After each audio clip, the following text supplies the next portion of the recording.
UBC, Université belgo-congolaise, a déjà ouvert ses portes à Kinshasa. Du nouveau maintenant, à côté des facultés déjà organisées, sciences sociales, économie et gestion, développement communautaire et environnemental, droit, l'UBC inaugure dès à présent une autre grande faculté, la faculté de santé publique. L'UBC est propriétaire des infrastructures qui permettent de maîtriser les outils et techniques de l'avenir. Une ferme agro-industrielle, une télévision moderne, une bibliothèque bien fournie, une salle d'informatique bien équipée, un cabinet d'assistance juridique, un hôpital performant avec un laboratoire d'analyse médicale. Tout cela pour faire de vous des cadres émergents. Avec ses professeurs visiteurs et maîtres de conférences, l'UBC octroie des bourses à ses lauréats et assure le suivi du cursus du 3e cycle à l'étranger. Inscription rue Louosi numéro 11 à 13 à Kassavobo. Téléphone 00243 81 60 00 634 00243 90 61 61 088. UPC, une œuvre signée ambassadeur Mathiemo Bindi. Une occasion à ne pas rater. IFOD, la société de microfinance de la Cinco, vous offre le taux le plus préférentiel du marché, jusqu'à 10% d'intérêt lent pour tous vos dépôts à terme. Vous avez également la possibilité d'obtenir les intérêts échus mensuellement selon le volume de vos dépôts, en dollars et en francs congolais. Avec IFOD, faites vos dépôts à terme, bénéficiez du taux préférentiel et réalisez des grands projets. Offre disponible dans toutes les agences et points de service IFOD. IFOD, au service de tous.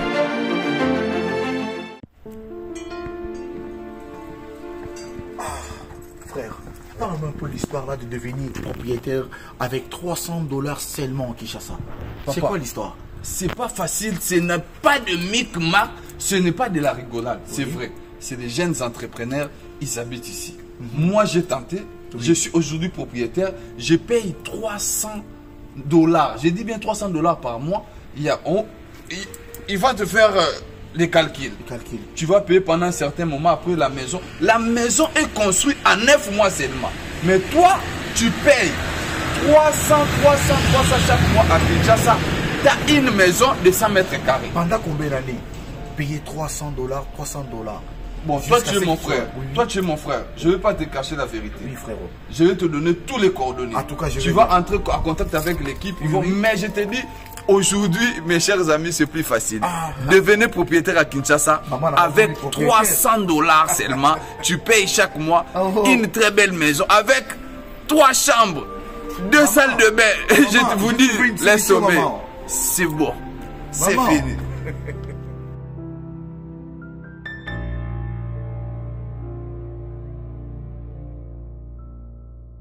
Merci beaucoup pour l'attention. Vous allez accorder na katia émission Bosolo na politique officielle de ce jeudi à 27 janvier 2022 na katia Bosolo télévision. Très chers téléspectateurs, nous vous disons merci. Merci beaucoup parce qu'aujourd'hui nous allons débattre sur beaucoup de sujets d'actualité où ils allaient vraiment coller na katia République démocratique du Congo et en Oboromona que le plateau est plus dominé na ba journaliste parce que nous allons vraiment parler par rapport à la situation d'un journaliste congolais. C'est vrai, nous savons qu'il y a la réunion, il y a Basizo et Koleka, l'état généraux et la presse, Bisiko et Sala Makuna Nangambo et Centre Nganda Bandeko. Mais aujourd'hui, vraiment, nous allons en parler avant que la recommandation, la résolution et Bima Penza Nakati, il y a Basizo na Bandeko Balandi. Je vais vous présenter mes invités, mais avant tout que je vous présente mes invités, nous allons d'abord prendre les informations du jour pour savoir un peu plus ce qui se passe en République démocratique du Congo. Les conseillers adjoints à la sécurité nationale des États-Unis attendu à Kinshasa. Ça, c'est la diplomatie congolaise. États généraux de médias, des participants déterminés à repenser la politique nationale de la communication en RDC. Kasaï central, l'Assemblée provinciale adopte un édit sur la protection des personnes déplacées internes. La première dame des États-Unis d'Amérique séjourne à Panzi au sud Kivu. Béni, les manifestations anti-état de siège ne faiblissent pas. Alerte d'Afriland First Bank, Patrick Zafindo Zongwe ne l'engage plus. Dossier RAM, les greffiers signataires de la sommation contre les sociétés de télécommunications transférées à Makala. Grève sèche à l'issue, le gouvernement lance les négociations pour tenter de désamorcer la bombe. Dossier zaïranisation, Matata Pognon accuse la RDC à la Commission africaine des droits de l'homme. Jeu de la francophonie, la remise des infrastructures d'accueil fin juin 2022 selon Didier Mazenga. UDPS, Albert Moleka appelle à la convocation du Congrès pour élire un nouveau président. Voilà tout pour les informations du jour. Bandeko Balandibino Baibozui Libaku Yakota Labiso pour l'instant Tokoleka en direct sur Facebook. Pebino Batubo Kota Labiso sur YouTube. Nous vous disons merci. Nous avons Bazin Pembe. Bazin Pembe Oazali na loboko na à droite, il est secrétaire national na kati ya AFDC. Moi Lamboka Bazin Pembe, bienvenue dans notre émission. Merci beaucoup Mamelo pour l'invitation et merci beaucoup na ba Congolais surtout ba Kolanda biso et merci pe na ba co-débatteur nangai bo bazali en face nangai. La moni présentation échangée, le bosso to ndanga ko ba cadre AFDC kasilelo pena to pesina détail. Merci beaucoup félicitations. Oui, effectivement professeur sénateur Modeste Bahati Lukwebo oyo azali na vision ya ko impulser bilenge parce qu'aïbe que non avenir à lobby ezali na maboko ya bilenge asila ki kondima apesa biso a nommé Bisso comme secrétaire national chargé à stratégie insertion professionnelle na kati ya AFDC et tozali kotonda epone lokwana koyebisa que tozali ba secrétaire ka ya papier te nous allons travailler sur terrain parce que musala nangai ezali nde ya terrain musala nangai ezali nde ya terrain bandeko bakoyebe que non na structure moko ba bengi dynamique le changement c'est maintenant yangonde tinda kangana que de sur terrain na solo na ba congolais parce que nous avons reçu l'instruction ferme de travailler pour la réélection et à président de la République en 2023 parce que nous avons un bilan auto-représenté représenté par Congolais Bisso, les groupements politiques AFDC puis parti politique AFDC. Merci beaucoup Bazin Pembe. À ma gauche, nous avons Patrick Lokala, Oazali Moko et Bapandi Sango, la Katia République démocratique du Congo. Patrick Lokala, merci beaucoup d'avoir accepté notre invitation. Merci beaucoup ndeko na biso mamelo na sepeli makasi ndenge ya mbingai depuis obandina na lekate na bosolo ya mama mamelo na ndaki kotongisa tata sango mingi na leka ipa ya mama parce que ipa ya mama ezaka toujours malamu po tomisa na papa mingi faut peto misa na mama na sepeli makasi ndebo ya mbingai na pesi ko débatteur na ngai de commettre Bazin Pembe oyo lelo a commis cadre AFDC ayaki na structure nae le changement c'est maintenant akomaki militant alongo ki militant akomi cadre pe na ndenge na komona makambo akomi le roi fils adoptif de Bahati Lukwebo donc akomata be komata akomata pe ko matati na kokoto na famille ya Bahati donc Bazin Pembe contrairement à bato mususu akomi le roi fils adoptif. Merci beaucoup et nous avons Gauthier C. Gauthier CIP Azali, journaliste. Gauthier C. Comment vous allez d'abord? Parce que toi tu mérites vraiment de questions. Hein? Gauthier se porte bien. Vous êtes en vie, en chair et en os. Je me suis fait examiner dernièrement. Yo, les lissi bande quoi presse. Exactement. Maya misu tangi, ba chair de poule misu e bimi. Et tirala ba misu ba banda ko sala crise que Gauthier C il n'est plus. Information utaki wapi mwana mboka. To yali na mois de janvier. Moi oyo Lumumba kufaka, moi oyo pe musée kufaka. Molimo ya musée ko ere na moi oyo. mabe koki kokomela moto ya vérité te mais esprit Lumumba ebendaki nga na kati ya bazingaki basala complot wana. Ce qui est quand même déplorable est que on utilise les agents de l'État pour des fins privées. Donc bako benga poza na mosolo poza mokonzi place boye poza mutu na AFDC soki vice-président soki nani, tu vas te permettre aucun utiliser ba agent ya l'État ba ke ndeko benda moto batambwisa tata mokolo boye responsable na ina ba bureau na Gombe depuis 2014 bato nyonso babi ba bureau nanga na ina résidence awa na père de famille bato bayebi place na zalaka na tambola na ba place publique boya ko kanga lokola malfrat lokola moyibi et plus grave encore bako saisir et pas bandeko baitando ki bako benga te o benga ngai malfrat escroc. Donc tu es responsable de ce qui m'est arrivé. Donc bakanga nga na sayo 40 place na ndako sokesa mutu kananga ngai ba ela kisinga mandat na bi bon nazali moto ya mibeko na ko créer scandale te na kende parce que je me reproche de rien na kende na yeba de quoi qu'est-ce qu'on me reproche. Donc ezaki mandat ya mbata bakomi ko yengisa nga lokola moyibi lokola criminel kino bakende ko bwaka nga bisika on atikala ko komate na kimbantseke kuna na ba air moko tardive. Mais malheureusement nous sommes dans un pays où les gens n'ont plus de cœur, ils travaillent pour leur ventre. Fake news. Donc au nom du ventre, donc ils préfèrent non de Renoir Koufa. Je me dis, est-ce que la nation congolaise existe encore avec des gens comme des Bazins qui pensent que moi je vais avoir fait quoi? Je suis quand même assez connu.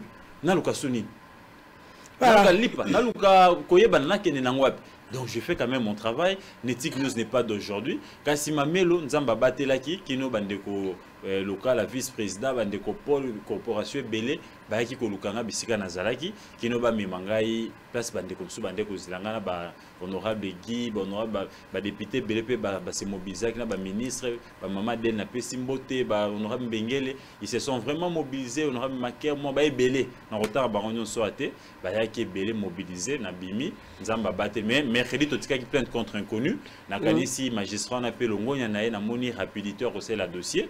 Abenga inga dia na confirma qu'hier na kanisi banquete ko banda touye ba nani azaki na simelo kwa na kasi na information moko elekaki Netik News par relais ki yango na ngina zone sana rétabli eli information akala madame docteur Mwasi Joe Biden aina Congo te ayaka na juillet 2014 tango mobali na ayaka vice-président ya Obama ayaka kota la fondation musée bayambaka ye ekalongwe fondation musée ndakendaka panzi epa ya docteur Mukwege lobinga mona kotaki en contact na ba service à docteur Mukwege balobi te eza makambo akala eza kaka batunde babimisi yango donc yayi ya lelo te. Donc c'est une image qui date de 2014. Voilà, merci beaucoup. Merci. Gauthier Sey, Dieu soit loué, vous allez en vie, Walipe Makassi, c'est vrai, aujourd'hui nous allons aussi parler de ça par rapport aux intimidations ainsi que des arrestations et pas les journalistes parce que nous savons tous hein, les Balubaka, Basiba Fongola qui rideau depuis le 25 janvier, pas Emoko Tata Mokondiambo, Joseph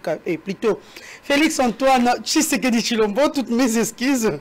Félix Antoine Tshisekedi Chilombo pour Namaïmatali, les états généraux de la presse. Basiba Fongola qui en haut déjà ba travaux ici et bandi oizali ko sala malangambo ya centre nganda ici et bandi to ko zela ba recommandation na ba résolution attaque au parti local a ko talango a ko yoka lokola a ko dongola mayango ngala ko loba bon na yebité il va s'exprimer ici. Nous allons parler des états généraux. Les thèmes retenus et Ali le média congolais face au défi du développement à l'ère du numérique. Moi la mboka Patrick Lokala c'est vrai à tout dongoli mais na moni photo bandana yo Patrick Lokala ba travaux ya état généraux ya communication et médias et koleka na centre nganda comme je l'ai dit tout à l'heure. Est-ce qui est au kosala moi autocritique te na maima ba uta banda kina lolenge komi et ya liboso mamelo na koyebisa yo te état généraux wana et salemina iloko babengi na lopoto na précipitation ya makasi. Et ça limite na précipitation ya makasi. État généraux ezali ngonga oyo na kopesa moi ndingisa moke penza pona kosunga bandeko bakolanda biso ngonga oyo bayi presse. C'est-à-dire ba journaliste o bazalaka représenté par na structure na bango babengi UNPC une structure d'autorégulation. Ministère de la communication au état la réglementation et la média. Puis bande kuna biso ya CESAC au basala ka régulation. Nde bavanda kapona ko solo la ko tala penza lolenge kani makambo ya ko tambola na makambo etali communication na presse. Na kotala yango bakomona te awa makambo etamboli malamu te esenge to bongisa to sala ba perceptive d'avenir esenga ba préalable belé. Mais lolenge ba memaki organisation ya ba état généraux to soyena banduke belé o bala ki associé et salemi na précipitation makasi. Ba bimisi Union nationale de la presse du Congo lokola service ya ministère. Et Union nationale de la presse du Congo UNPC zaki na solde ya ministère ya communication. Na kati wana kaka na ba préparatif ba recruter ba non journaliste ebele o bazwa ki place ya ba journaliste. Et loko a liboso na rotuna est-ce que muto ali journaliste était bobengisi na ba travaux préparatoires ya état généraux. Et loko nino ya ko sala ko sunga biso na musala to salaka. Yo moni bango ba non journaliste. To moni bango na koyebisa yo kutu il y a une plainte. Pas même une plainte. La commission de discipline s'est auto-saisie contre le président de l'UNPC oyo akotaki batouana. Plainte ezali. Siko ndenge nini tozo kende ba état généraux na ba infiltré. Yo kanisi penza muto ayebi musana biso te asalaka na biso te akoki ko lobela biso akoki ko soulever ba vrai problématique et ko bota mbongwana na kati ya musala eloko a liboso ya ngwana ya mibale parce que na yebisio lokola UNPC comme service ya ministère de la communication moto akotelemela makambo wana ezalité ya mibale problème ya représentativité soki okekuna okomona te ba président sectionnaire ebele ba été na ba délégué na bango quelques 4 ou 5 6 nde baye siko yebisanga presque zaika kana kisasa bande kona biso ya intérieur soki baye te état généraux kozala ndenge nini ba problème o bango bakutanaka nango kuna par rapport ya musala na biso ba journaliste nani yango a soulever yango précipitation dans l'organisation des états généraux. Troisième chose, état généraux oyo basali yango kaka tikato sala et pas ya ministre ya communication oyo alingi à tout prix écoute en actif naï. Ezali mabete parce qu'il faut tout ça la nuance que organisation état généraux écoute en actif naï. Kasi esengeli ezala organisation oyo eza ko kende na ba vrai problème ya union ya communication pe ya CESAC na makamete pe réglementation. Il s'est mis dans la précipitation parce qu'il y a yebi que la performance na ye au niveau du gouvernement a kokate au moni atiki musala na ye ya ministre de la communication na qui porte parole ya mboka akoma ki na ye ko présenter ba émission ko yambande ko Jila Lingeti ko yambande ko na biso Tony Mwaba ko yambande ko mususu na yebite soki après ba émission na ba pesa ka yepe coupage. Donc muto yo ayebi même pas ba attribution na ye et toyoki ke misolo ebele bimaki lokola bayeba ke kanya ke zali ebele sima eloko wana yango ba précipité lokola na yebi ke lobi na kolonga na gouvernement na sala nyonso na za part na ngai na longwa na ngai coûte que coûte esimba te et soulever ba problème réel et après c'était ngai il faut na sala yango kaka eleka kaka bongo. Donc pour na ngai état généraux zali farce monene olobi awa que non terme nango ezali pona ko stala makambo ya développement donc apport ya secteur na biso ya communication na média na makambo ya développement ya mboka terme wana nanu ba concevoir yango mabe lokola ba chaki batebele ba yi makambo après c'était ils ont mal réfléchi sur la conception la reformulation même ya terme na ba pays sous-développés lokola RDC. C'est un débat où nous ne sommes même pas un pays sous-développé, nous sommes un pays pauvre. Un pays sous-développé, c'est encore mieux. Nous sommes un pays pauvre. La stabilité du cadre macroéconomique a toujours eu des effets positifs sur la qualité des médias et la qualité des contenus, ainsi que la vie sociale des professionnels des médias. si kawa bino bolingi bo penser sur le développement au presse na communication et ma port na ye eloko nini oyo l'état pesi na ba presse na communication pour te presse etombwama une presse pauvre, une presse où ils ont travaillé dans la médiocrité, où les journalistes vivent malamouté, à qui jamais et alors jamais qu'on participer de manière efficace dans le développement. Mais le chef de l'État a promis, il a promis son implication dans la pénalisation de délit de presse. Et le roi Liboso, chef de l'État Nabiso Azalaka, toujours pas bien informé. C'est le seul pays au monde où on a un chef d'État qui est toujours moins informé. Azalaka toujours informé. Que diriez-vous si aujourd'hui Patrick Local a peut-être tient ses propos, peut-être parce qu'il n'était pas associé. Zelana Ebisayo. Balobayango, mais la problématique qu'on a soulevé est réelle. Alors, ni les solos ya mbongo, ni les solos ya organisation. Azalaka, na bomba makambo, tenga na vérité. Maman na ngai na ebisio maman Mamelo. Mboka na biso ezali ko kamba na mutoyo aza toujours pas mieux informé. Na place yo la kabatu ke na kosala moratoire pour na dépénalisation de l'île de presse. Est-ce que bakoyi ko yebisa yete ke kaka awa na parlement oyo ya ye oyo ya tiaka mboso mukala na ye. Ya yebite ke basi bakoti sa proposition de loi sur la dépénalisation de l'île de presse. Et là on dit les zanga. Ko benga mboso mwana musala na ye. Koyebisa été actionné lokwana ba presse base à dépénalisation à délit de presse. Mwana azalina nzala na repose exemple simple et banal pour batu bayoka. Mwana azalina nzala azana posa ya kolia. Biloko ezali balengi provision biloko ezali. Olio lambela mwana biloko alia yango yoko miko lakaye. Ketoko somba biloko mususu okolia mais biloko ezali na kati ya ndako ndelo ko Félix azosala loi ezali oyo proposition ezali na parlement na assemblée nationale elali tozozi la kaka parlement na ye ba débattre ba voter ya promulguer mais comment la biso moratoire ils ont la durée et soukaka nango ils ont la efficacité et donc ba promesse na ye to lembi yango mingi eza promesse ya liboso te asala liboso ba presse. Mon cousin a biso défaut na ya liboso ba promesse eleki. Et donc le col la sala qui ba promesse ya liboso tango akota ko bokonzi. Est-ce que ya zana courage? Na monaka il se pose toujours un problème de suite logique na ba discours ya tata mokonzi ekolo. Soki alaki lelo abosani na ye. Akoya ko lakalo lisusu eloko mususu mais oyo ya lakaka liboso asala ngona te. Tango azu bokonzi alakaka na ba journaliste. Ça va promesse. Est-ce que lui-même a fait d'abord un état de lieu à la promesse vis-à-vis des journalistes avant ça la promesse est moussous. Donc la promesse est naïe eza ya na tinate.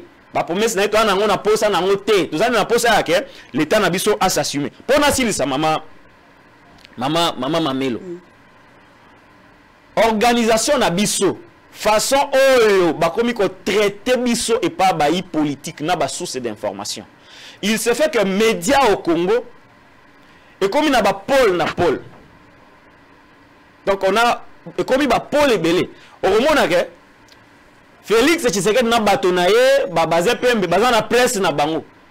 Oso ki baza na manifestation ba benza ra presse wana. Ba bosani que la presse est plurielle. Soki oke na lamuka ba pe na presse na bango ba bengi saka o azali favorable na bango oke pa Kabila ndenge moko et pas ba leader musu ndenge moko et sali ke boti ba dissension na kati ya presse ba dissension na tina niveau ya UNPC o ezali organe d'autorégulation. Conséquence l'UNPC est devenu obsolète, est devenu une structure inefficace. Au monia wana kopesa ndakisa pona silisa bakanga bandeko ebele awa ndeko pewa kutambola ko ke Lubumbashi bakanga na aéroport, même pas un communiqué. Bakanga Peter Tiani, même pas un communiqué. Ngamoko vice-président ya UNPC Kinshasa bakanga ni l'UNPC au niveau national ni l'UNPC au niveau provincial batikala ko sala communiqué, même pas ko condamner. Ndeko Gauthier Sey bakangié azana carte à jour ya UNPC.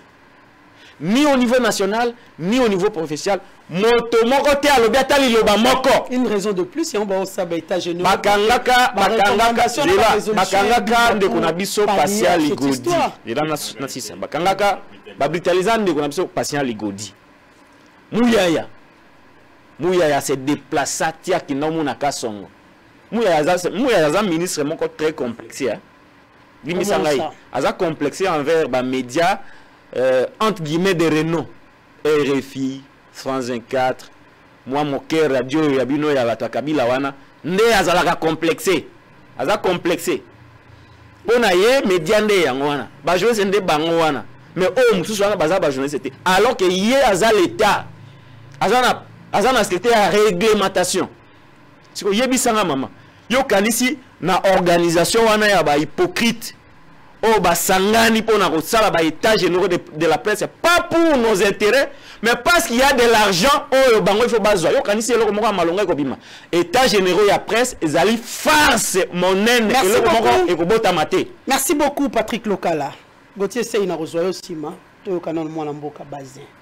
Balobi état généraux et ali farce. Babi les acteurs politiques, beaucoup de tendance, et vous avez vos journalistes. Oh, écoute, le lot, comment on a des journalistes, c'est comme des communicateurs, il y a des individus. Il y a un journaliste, Moussou Saroyaka Kado, lui, tu as dit qu'il y a Rakan Lamouka. Moussou Sonape, tu as dit qu'il y a déjà de la Rakan UDPS, quand PPRD, patati patata. Merci beaucoup, Mamelo, pour la question. Nazalaki, parmi bateaux, Bazalaki invité. C'est par une circonstance où Nazo Bomba des salés qui n'a se retrouvé dans le plateau awa. Mais ali biloko mususu za kama bongisi ya Nzambe. Des salés qui étaient dans le cas par hasard na solo na ndeko moko awa aibisanga no leka na émission. La ligne a intervenu comme expert na zala beaucoup comme politique te. Parce que mutu moko te a ignoré que maître Bazin je suis parmi bat le long na musalonga na salaka na assista ba journaliste belé na kati ya mboka oyo ba bazaka na ba problème vis-à-vis na justice. Donc naïbi INPC très bien, naïbi c'est ça que très bien, naïbi GD très bien.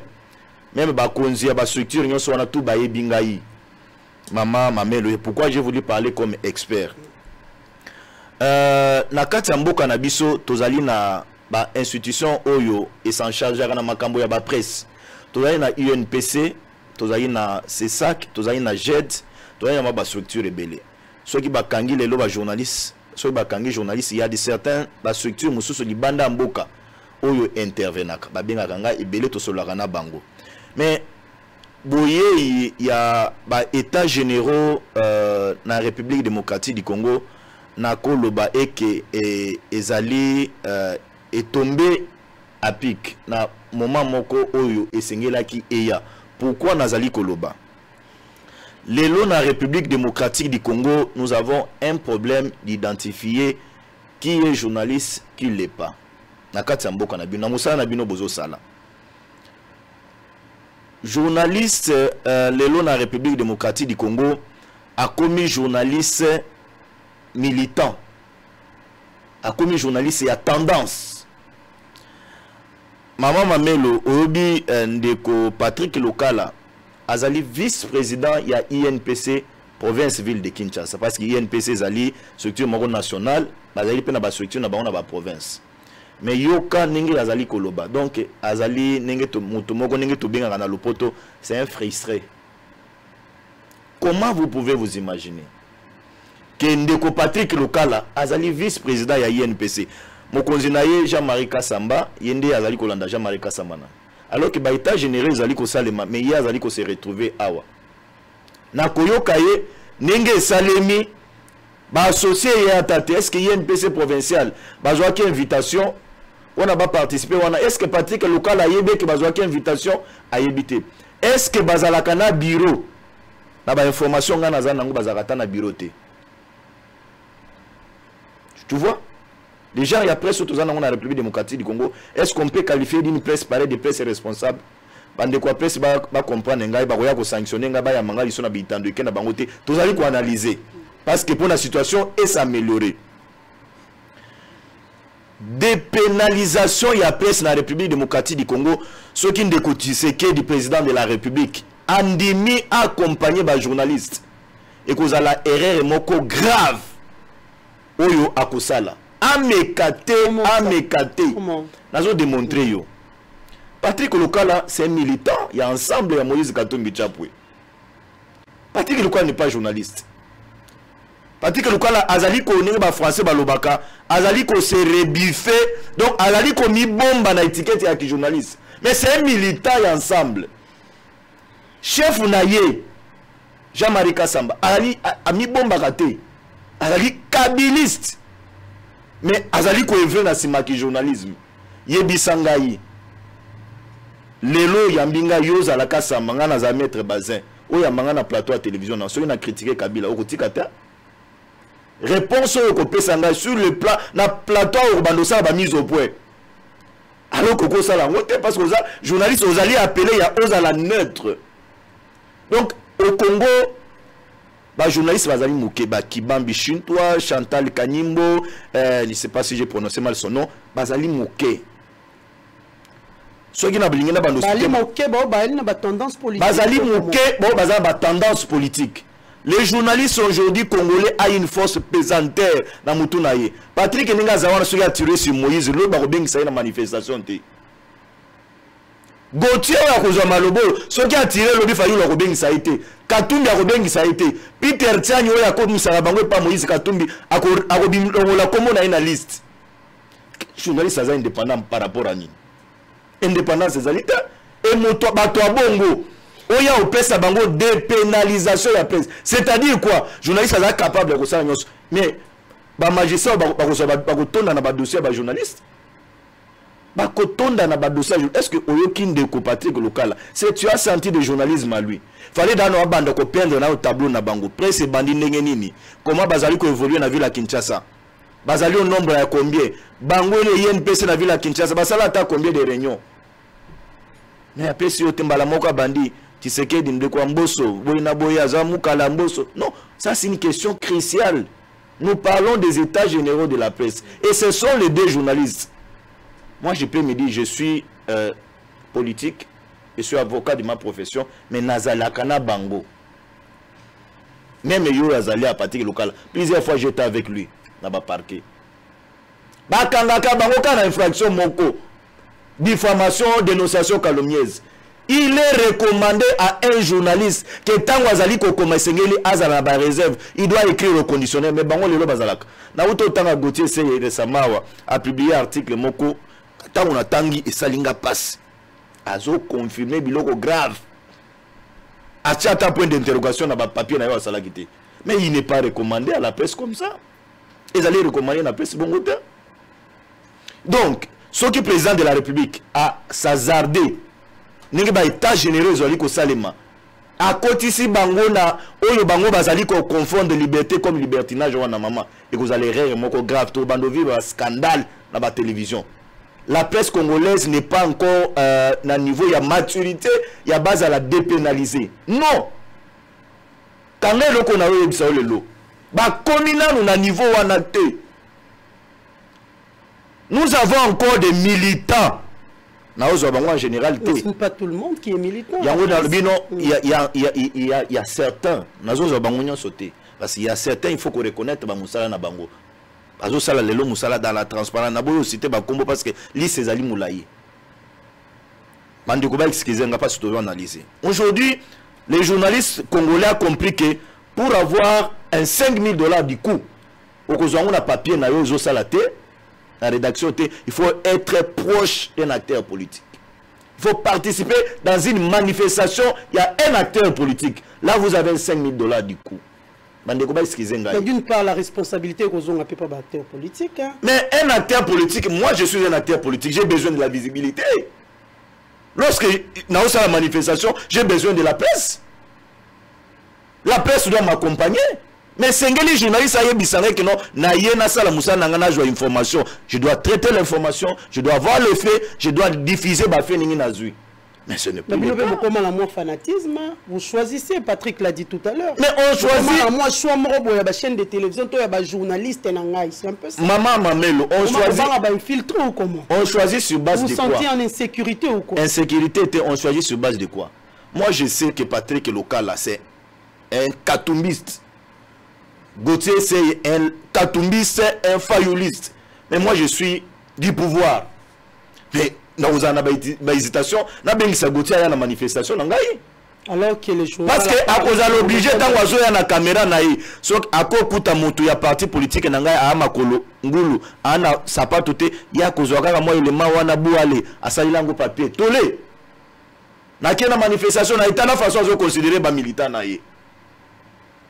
Vous voyez, aujourd'hui, les presses, tant qu'il n'est pas d'exemple, la presse écrite. Parce que c'est un domaine aussi où on a maîtrisé. Tant que les papier, il y a des journalistes à presse écrite. Vous allez comprendre que majorité où ils ont je le dis sincère parce que vous trouverez des diffamations, des dénonciations calomnieuses au retour na bango ibisa mettre na bengi au téléphone te bon na beta ikabor na beta no à réagir ka. Ça ce n'est plus encore la presse. On est commis intimidation et commis façon ya ko rançonner ngana zo attaquer bandu ngana zo analyser la chose de manière un peu brute. Toza lelo na Congo oyambaka bato na émission na yo. Écoute comment un journaliste congolais Oyazali appelé à être net parce que un journaliste est celui qui n'a ni ami ni ennemi. Azana musala na ye comme valeur na ye. Mais yamba bato okoyoke que non, il y a rien de journalisme en ça. C'est pourquoi on a lui, oui, on a en train d'analyser les états généraux, mais il y a aussi un aspect important. Aujourd'hui, nous avons la presse écrite. Nous avons des médias en ligne. Est-ce que Biloko Nyoswana est allé contrôler? Non. C'est quelqu'un qui se réveille un bon matin, il a un téléphone, il y a dans les canaux, il y a bien. Il vous fait un média à partir du téléphone. Il vous imprime un papier à partir du téléphone. Okoluka oui ba siège na place ezali azana bureau te place na papier a commis azana adresse te et ce qui s'est fait dans la presse bande ba journaliste ba misanga na bimisama ba se fait donc so ba tia ka so journaliste a sali papier na ye a monné que non papier na sali yango eza fort o le tia Patrick Local ko tia Patrick Local te a ko risquer tia même bazin tant ba ko bengisa devant justice yo na no sali papier o non regarde c'est lui qui a signé les papiers. Tu as déjà vu ça? Mais moi, je donne l'expérience vécue. Regarde celui qui a signé les papiers. C'est pas moi. C'est pas moi, ce n'est pas moi. On a signé les papiers. Mais il y a une question qui revient maintes fois. Les responsables des médias, c'est qui? Qui est l'éditeur responsable? Qui est le PDG? C'est moi, non. Mais chaque papier, il y a journaliste, ils allaient appeler et les cas par la rédaction. Même l'éditeur responsable a allé appeler à vérifier le papier avant que journalistes et rédaction n'aient pas balancé dans les réseaux sociaux. Ce n'est plus le cas. Est-ce que Mouya Yakozwata a ça la bilowana? J'ai rejoint Patrick Nasue Moko. Complexe Ezali na Katambo Kanabiso. J'ai suivi hier Patrick Mouyaya. Aleki na Top Congo Bayambi et pas Christian Lusako na Thierry Kambundi. Ba journaliste au plus bas que ça la musala qui tourne na Katambo Kanabiso. Tolérance. S'il vous plaît. Local la tolérance. Mais vous allez vice-président, il y a INPC provincial de la ville à Kinshasa. C'est grave, na monoko na yo confirmé na opinion nationale et internationale que Christian Lusako nous azali kabilis. C'est grave. Merci beaucoup Bazin. Merci c'est ma mère. Une minute Bazin. Patrick tolérance s'il te plaît. Mamelo. Une minute Bazin. Dans une minute. Nayoki Patrick Excellence Mouyaya, l'équipe Top Congo, au lieu de RTNC comme média responsable, média Oyazali Kokamba. Mais aboyi ko citer RTNC, aboyi ko citer radio ya RTNC, Yazali ko se focaliser kana Top Congo. Mais je dis quel complexe. Tango bazali ko yamba yo bongo. Ça na le promotion ya RTNC Oyazali chaîne yo ozali comme autorité de tutelle. Donc complexe wana ezali et je me répète ici, c'est grave. Que le président de la République a accompagné Bino, c'est une bonne chose. Et Patrick a l'oublié que non, le président Félix Alakaki, non. Mais comment tu sais qu'il y a financé Bino, un journaliste? Tina Lelo, Toyebite, combien de médias nous avons dans la ville province de Kinshasa. Merci beaucoup. Et la loi sur la dépénalisation, il y a presque les amis à niveau assemblée. Là, c'était Maman Melo. Mobeko ils allaient à niveau assemblée nationale. C'était, il fallait pas jouer à taille à mourir yango pour net non et comme officiel, sinon ils allaient bombe. Merci beaucoup. Nous la République démocratique. Vous avez la parole. Merci beaucoup Mamelo.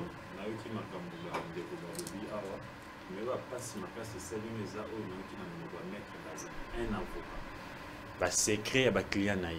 Oh, ngana bibi c'est secret. Aye azolo bango awa na itando ike. Koloba ete j'ai accompagné des journalistes, il y a ba presse écrite ba tchar ba kombo, ache yaza local ache Bazin. Vous comprenez ni nazo tenir image ya ba journaliste. Maître Bazin. Aye na itando ike azolo ba journaliste et le poids soit 5000, il faut aza permis à politique. Tu es na ba journaliste presque nyonso. On peut savoir $5,000. Toi, tu es politique. Bah, je sais presque que pas fait. S'il te plaît. Non, mais tu peux pas dire ça. Comme ça, vous lui laissez parler. Là, il donne la réponse. Journaliste, c'est pas un morceau. C'est greffé dans la politique. Il est politique. Il est dans toutes les rédactions. Vous voyez, Naboussola au foot, à combien? Tu fais passer des papiers partout, tu payes. Et ça, tu n'as pas dit. Ça, tu n'as pas dit. Mais tu as parlé de 5000. Voilà les gens où le biseau t'os accompagné. T'os payé sa escalier. Regarde les discours qu'il a sur les journalistes. T'as là, Aza Koloba Awa, biso ba journaliste, bako pesa bako dépénaliser. Mais monsieur, les chefs étaient corrects. Une fois je suis d'accord avec les chefs de l'État, à l'objet de dépénalisation des presse, oui, mais un travail à Nini, il faut et à salubrité médiatique. Et ça nécessité. Je suis d'accord que le secteur wana va nettoyer avant de dépénaliser. Je suis d'accord que Bamutono va comme moi ébélé dans mon sala. C'est vrai, c'est ce qu'il vient de dire. À côté de Batouka Béli, c'est Fayoulou, mais il a menti sur moi. Mais Maître Bazin, tu m'as déjà vu chez Katumbi, chez Fayoulou. Et d'ailleurs, tu me connais très bien. Dans un reportage, n'a pas si. Moi, je ne fais pas des reportages. Je suis plus dans des enquêtes. Tu m'as déjà vu chez quelqu'un? Quand tu me traites des Fayoulou, quand j'attaque Fayoulou, quand je dis je suis un garçon correct, tu ne m'as jamais vu quelque part. Gauthier essaye le travail sur les états généraux. Il faut dire que... Non, il fallait quand même recadrer la presse. Nayoki, vice-président INPC Kinshasa. Peindre tableau moko mais nasuka j'attendais à l'obéité, je démissionne de mes fonctions. J'attendais ça. Il a peint un tableau noir. Il y a corporation et INPC. Mais il est vice-président de Kinshasa, nous l'avions voté. Quand il y a moko moko il s'est plaint de biso bambolombo dit quoi. Et j'attendais sa démission. Mais il n'a pas annoncé. Peut-être on va annoncer dans Twitter le rôle à Kabound. Là, peut-être. Donc ici dans les jours qui suivent. Les amis ont tout dit sur la presse. Il y a beaucoup à faire.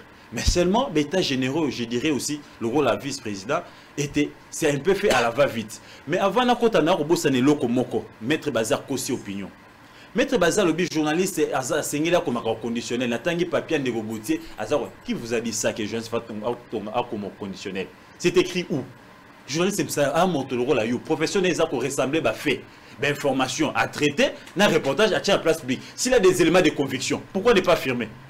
S'il a des éléments de conviction, il affirme, il se sentir lésé. Personne doit des réponses, au moins il doit des réponses. C'est la justice qui vous a dit qu'on doit toujours écrire au conditionnel. On a fondé journaliste, il va gagner l'éditeur. C'est faux. L'éditeur de publication, l'éditeur n'est pas obligé, je suis là dans pleine émission. L'éthique travail. Je ne suis pas obligé de lire tous les papiers. Mais il y a un directeur de publication qui est appelé à être là à temps plein et à revérifier les papiers avant et les cas. Donc ici, tout ça, la méli méloté. Maintenant, pour nous, on a des états généraux, c'est vrai. Il y avait urgence que les états généraux et Salima. Mais pas de cette manière. États généraux, ça les mis à la va-vite. Là, j'ai rejoint le vice-président INPC Kinshasa. Même s'il n'est pas consulté, même s'il est abandonné le rôle à Gaï. Les états généraux, et ça les mis à la va-vite. Talabato oyo bazu pas na état généraux wana. Moi je vous donne une révélation. Navana qui na restaurant moro quelque part à côté du fleuve avec quelques amis confrères. On les a pas invités. On n'est pas appelé à faire tous la même chose. Ba bengi ici bango te ba bengi bango ba ici bango ba chebino na liste na ba goté mais liste qui toilettage na présidence. Yé le rôle mninga moko za mtema moto mbala moko bandi ko Twitter bandi ko koma. Ngana bi ngana komater tout ce ka to vérifier na. Mais parce que Tchema Kelele, oh non, ton t'a gardé. Vous voyez le baïtage, mais regarde l'attitude qu'il faut voir. Les gens dans d'autres, dans l'un des aînés, dans tout le monde, on a les jours suivants. Donc vous voyez, donc ici, on veut des gens déjà préparés en avance. On ne veut pas des gens qui peuvent poser des vrais problèmes. Des gens qui sont de telle obédience. Et ce sont ces obédiences dans des bomis presque à l'élo. C'est comme il venait de le dire. Tel est Kabilis, tel est Katumbis, tel est Tshisekedi. Dans la liste, au moins, vous avez vu les gens de la province. Les journalistes de la province. Non, ici, il faut avouer. Par exemple, là, j'étais en communication avec quelques amis comment on les avait, du Kassai. Ils ne sont pas venus. Ils ont eu un problème, c'est pas moi, des transports. Que les Babani, il y a la province, par exemple, représenté à 100%. Il y a des provinces qui sont absentes. Et je me dis pourquoi, comment ils vont faire. Peut-être que Bautine avant Babani, mais tout ça, ça devait prendre du temps pour conscientiser Batouana, coacher avant bas moyen ou bangba se préparer pour bangonde ba la réalité ou bazo vivre sur terrain dans la province ouana. Mais regarde comment les choses se passent. Et quand on fait déjà toiletter les listes, on dit que tel n'est pas de notre obédience, il ne doit pas être là. Tel n'est pas de notre... Figure d'exemple, Yeyo, vice-président, c'est Kinshasa qui accueille. États généraux. Kassamba est allé avec qui? Les quotas de Kinshasa. Kassamba a discuté de ça avec qui? Parce que son vice-président est là. Il a discuté du quota de Kinshasa avec qui? Est-ce qu'ils se sont déjà réunis depuis qu'ils ont été élus? Ce sont des questions. Voyez-vous? Mais qu'est-ce qui se passe? Parce que Kassamba a une relation particulière avec le ministre, on peut les responsabiliser, à la commission, mais maintenant, quand les choses se font déjà dans la corruption, je ne vais pas entrer dans le truc technique parce qu'il a déjà tout dit. Quand la corruption déjà gangrène les débuts, même les travaux, c'est quoi la résolution et que ça, parce que vous-même, vous n'êtes pas d'abord correct. Vous-même, est-ce qu'on a combien de médias? Est-ce que les responsables de ces médias-là, ils ont été invités? Partons des médias en ligne, où y a-t-il audiovisuel, où y a-t-il presse écrite, où y a-t-il youtubeur, où y a une réalité? Parce que là, aujourd'hui, ils sont en train de faire un travail. Est-ce que répertorier qui c'est vraiment moi délai mon tour et de tout s'enregistrer parce que là il n'y a pas une structure par exemple des médias en ligne officiels connus.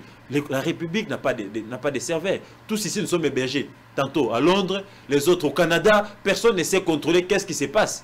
Mais au moins il n'y a pas une structure étatique. Mais nous sommes tous et reconnu dans INPC pour te payer sa carte s'enregistre dans INPC. Est-ce qu'il y a une PC à Zouakitan? Il y a repéré sa liste. Ceux qui a Zouakitan, à Bossan vice-président Ndeng. Il est aussi patron des médias, non? Vous comprenez déjà qu'il y a malaise quelque part. Gauthier Sey, les résolutions. Dans les 3 minutes qui te restent, qu'est-ce qu'il faut faire pour ne pas assainir Maïman Soane et Zalina Katia secteur et presse? Voilà. Parce que nous attendons les recommandations et résolutions. Rien de bon ne sortira. Vous savez pourquoi? Parce que prémisse c'est Zadia Mabé. C'est qu'on devait faire en premier lieu. On devait avoir un ministre de la communication. Oazo s'est dépassé. Oh, Aza, ministre va compéter. Il a à peindre tableau quoi. Bakangi tel, lever tel, sali tel. Vous l'avez entendu parler? Mais pour agresser Kakamuninga Nae, Oaza, reporter, il y a RFI. Au moins, la gare, ça va communiquer. C'est un ministre, j'étais avec lui à Nakolwezi. Baninga ya Kolwezi, ba télémela, c'est excellence, monsieur le ministre. Yozo ya na sala rubenga, biso ba kombo benga tel. Et nous sommes moins journalistes que les autres. Oh non, excusez-moi, mais pourquoi tu le fais? Ozo frustrer biso. Mettez la nega ça ba émission naïe. On est à la fois ministre, on est à la fois journaliste. On appelle ça changement de narratif. Est-ce qu'une personne comme ça peut organiser des assises qui peuvent aboutir à quelque chose? Ce sont les copains. Pour Nanya Tchema Kelele, ah, Chikuma, Bobenga tel, Bopé se batch. Parce que Gauthier Tchema Kelele était, parce qu'il y a Tchema Kelele, on ne peut pas nous inviter. Est-ce que vous trouvez ça normal? Nous ne sommes pas obligés tous d'être là. Mais on devait quand même sentir qu'il y a équilibre. Que ceux qui sont là, toutes les obédiences sont respectées. Mais là, le ministre a déjà faussé, n'a choix à Batounaye. Et la manière dont Oyemoko Akeko pour concrétiste, il n'a pas respecté l'opinion de Batouna Batou. Pour dire à Maître Bazin que partout au monde, les journalistes de tendance existent. Mais seulement, Nakati Amsala, en pleine profession, aux exercer Msanayo, et baby, ça n'influence et la tayoté. Mais les journalistes de tendance existent partout au monde. Donc, copie mais la été à des couvrir manifestations à Katoumi. Copie mais la été à des journalistes manifestations. C'est ce qu'il faut condamner. Un journaliste n'est pas un communicant. Ça, il faut. Mais un journaliste peut traiter l'information. Il peut traiter la communication d'un homme politique. Avec ici, en gros, on a des normes en respectant les normes. Mais autre roman au monde, journaliste, tendance politique, ou critiquer non, mais déjà sur le plateau de la télé, journaliste a une carte à partie. Mais c'est ce qui se passe. Mais quand on vous dit là, vous avez vu qu'Assambalé s'est présenté sur la liste, non? Il était candidat sénateur, il est dans la liste à partie. Il est parti sur quelle liste? Sur la liste de quel parti? Mais il est président de l'INPC Kinshasa. Au moment où un journaliste a été député dans la liste de parti, il n'a jamais reçu la partie. Il continue à présenter des émissions. Lui-même les ministres, nommés ministres, mais il continue à présenter des émissions. Il est député national déjà, politique. Il continue à présenter des émissions. Et vous voulez que ça doit commencer là, par la tête. Donc, ces états généraux, il n'est pas le seul, Papa Molière les fait. Papa Molière et les est-ce que c'est normal? Il est ministre a emboîté les pas, il a ordre, il est mort à emboîter les pas. Lui-même, il fait des émissions, et c'est lui qui introduit, c'est lui qui clôture. C'est quoi ça? C'est quoi ça? Et je me pose toujours une question plutôt à haute voix. Toi, là, invitara. C'est lui qui a communiqué. Il me semble bon. Il y a un ministère de Bongo Bimara. Bongo, il y a un journaliste qui a $100 payé ça. Je ne sais pas. Donc ici, la vraie question, ces états généraux-là, et c'est Ngamaki, et c'est Ngelaki, et Salema. Mais ministre Nabiso, quelque part, a sali fausse route, na nenge a sali bloc comme copain. Nenge tout le monde ensemble, changement narratif, il devait quand même ici, à de la hauteur, à respecter l'équilibre à Batunyoso, parce que là, on doit se dire des vérités, attaquer les problèmes à la source pour être au bien de la résolution. Alors oui, dépénalisation, oui, mais il faut toi assainir dans le secteur Nabino. Il y a beaucoup de choses à se dire, il y a beaucoup de vérités à se dire là-dedans. Mais ici, je demande au vice-président de Kinshasa de prendre toutes ses responsabilités, soit tu démissionnes, soit tu saisis ton président Kassamba. Parce que tu n'as pas été associé, c'est Kinshasa qui accueille et votre structure, vous n'avez pas de bureau, vous ne vous réunissez pas, on ne sait pas pourquoi vous avez sollicité notre mandat. Merci Gauthier. Donc, confiance. Voilà, merci beaucoup. Nous avons Dionit Kaninga, Kalamingi Tena Plateau, Molamboka Dionit, bonjour. Qu'est-ce qui s'est passé? Zéro trou et bomi otololenge kani. Qu'est-ce qui s'est passé? Merci maman Sango, bolimbi sipona retard. Boebi epanga nazo vanda banzela nyonso eza presque fermé pour raison de travaux bazo sala. Donc bambouteillage eza quand même moi makasi penza moi makasi. Quelle que soit prévision na yo sali 1 heure en avant na bima déjà mais eza moi kokoso. Mais Dieu merci na komi na zaolanda bino quand même en direct na Facebook. Na ki quand même bande ko makamba lobi. Kozongela nyonso eza penza moi kokoso. Autocritique pour l'instant dans notre secteur. Oui. To uti wapi, to komi wapi, pe tozo kende wapi po maebimi moi mingi fake news okutu kolobate lelo ekomi ko constituer un enjeu de taille bisika boso ko ezaki fake news nini toko sala pona ko limiter ba dégâts na net ya ba fake news. Phénomène coupage. Aujourd'hui, les politiciens ba komi ko se sentir d'être na moins insécurité. To yite to ko benga ngo bout to insécurité po baza ute ko mbal kala mingi tawa okobenga ko yambate ba mususu bako kima tanga ko ya e ko senga mbongo. Phénomène coupage. Il faut continuer avec ça, il faut arrêter. Nous savons que bazali en plein ba journaliste nyonso ya mboka na biso bazali en plein travaux sur les états généraux de la communication et nous espérons pour des bonnes recommandations ainsi que résolutions pour que Moussa Nabiso et Kindepenza Liboso.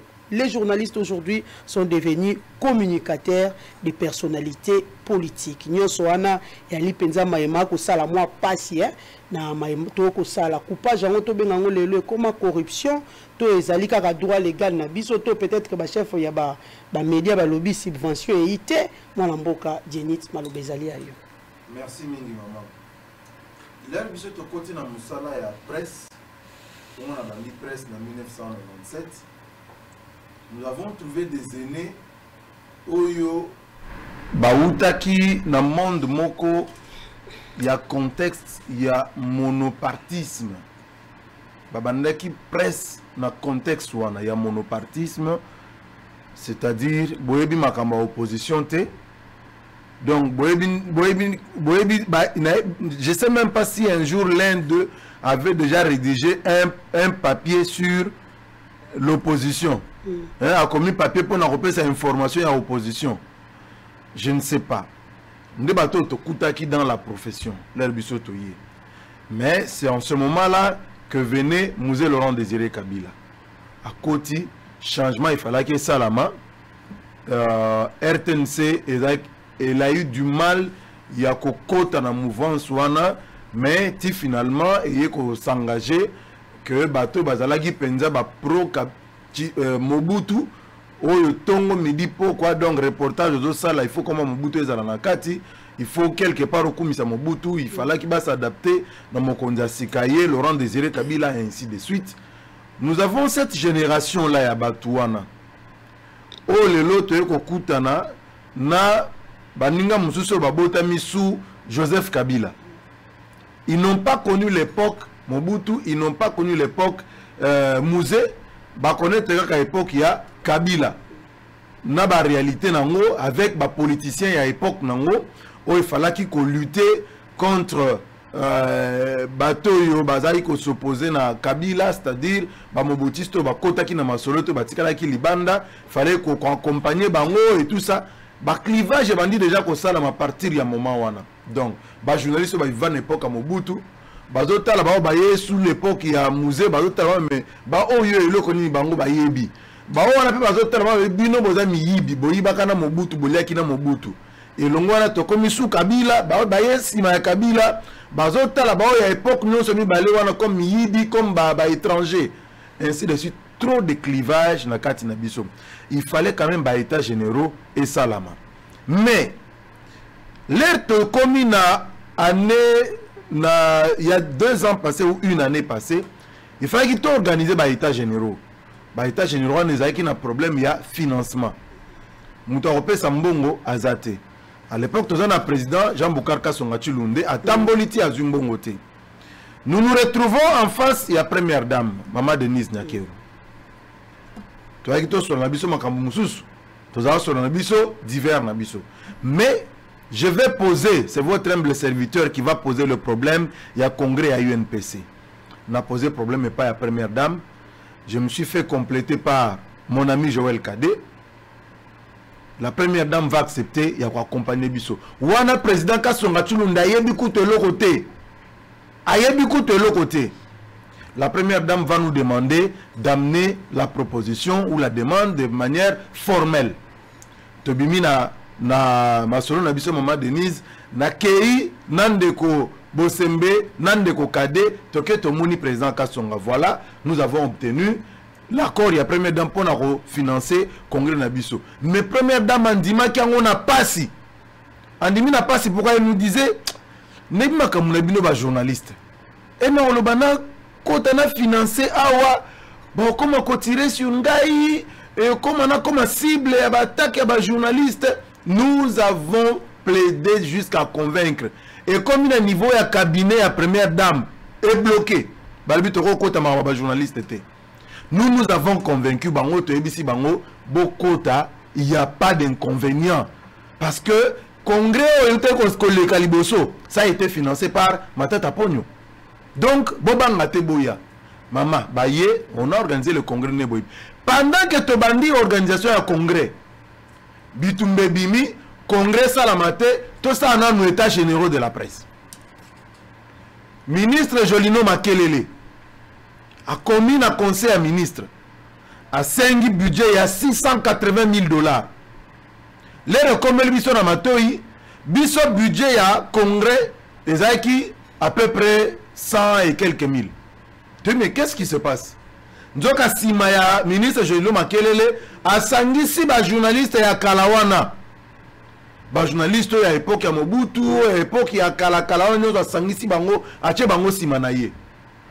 Ba annuler congrès, tout ça l'état général. Tout le but, ils ont 2 démarches différentes.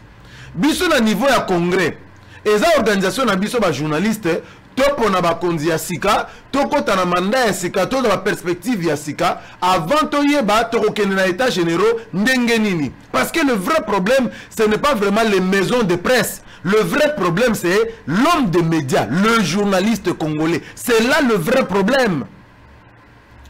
Tokanaka Tito bendani tozaki na bandeko Tiani, bandeko Pero, bandeko Bosembe, biso nyonso wana ba Serge Kabongo, ba benga biso bangbalima. Ba benga biso bangbalima, tondimi yango.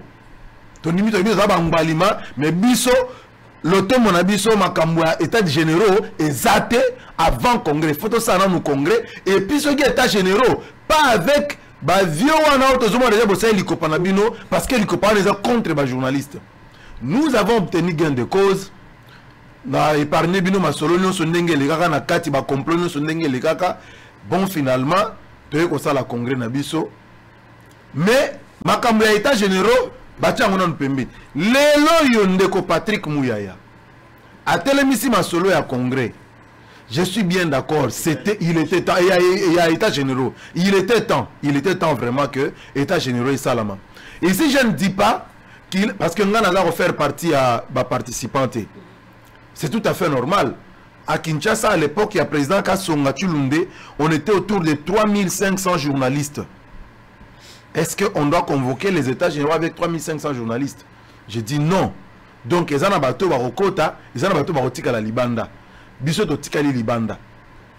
Le président de la République s'est impliqué, comme a promis à Béatrice Hôtel, qu'il va s'impliquer pour obtenir les États généraux et la presse, pour la refondation de la presse Nabiso. Bravo à tenir parole, va financer les États généraux. Mais maintenant, mon problème, ce n'est pas au niveau, il y a des gens qui ont participé, mais c'est au niveau de ceux qui se préparent pour les médias. Pour les journalistes. Il n'y a rien pour les journalistes là-bas. Ceux qui se préparent pour les médias. Ce qu'on a dit dans la cérémonie, on a corrigé Mukende et l'eau qu'on décogoté à lobby. On s'est d'abord retrouvé sur le plateau Awa. Après, nuit à contre exercice à l'état de droit. Vraiment, on compatissait. Mais, et l'eau à lobby, il y a toilettage et la liste au niveau présidence. Il y a eu 2 listes. Liste, il y a bateau qui participer à l'état généraux. Dans la liste, il y a bateau qui participer à la cérémonie à lancement.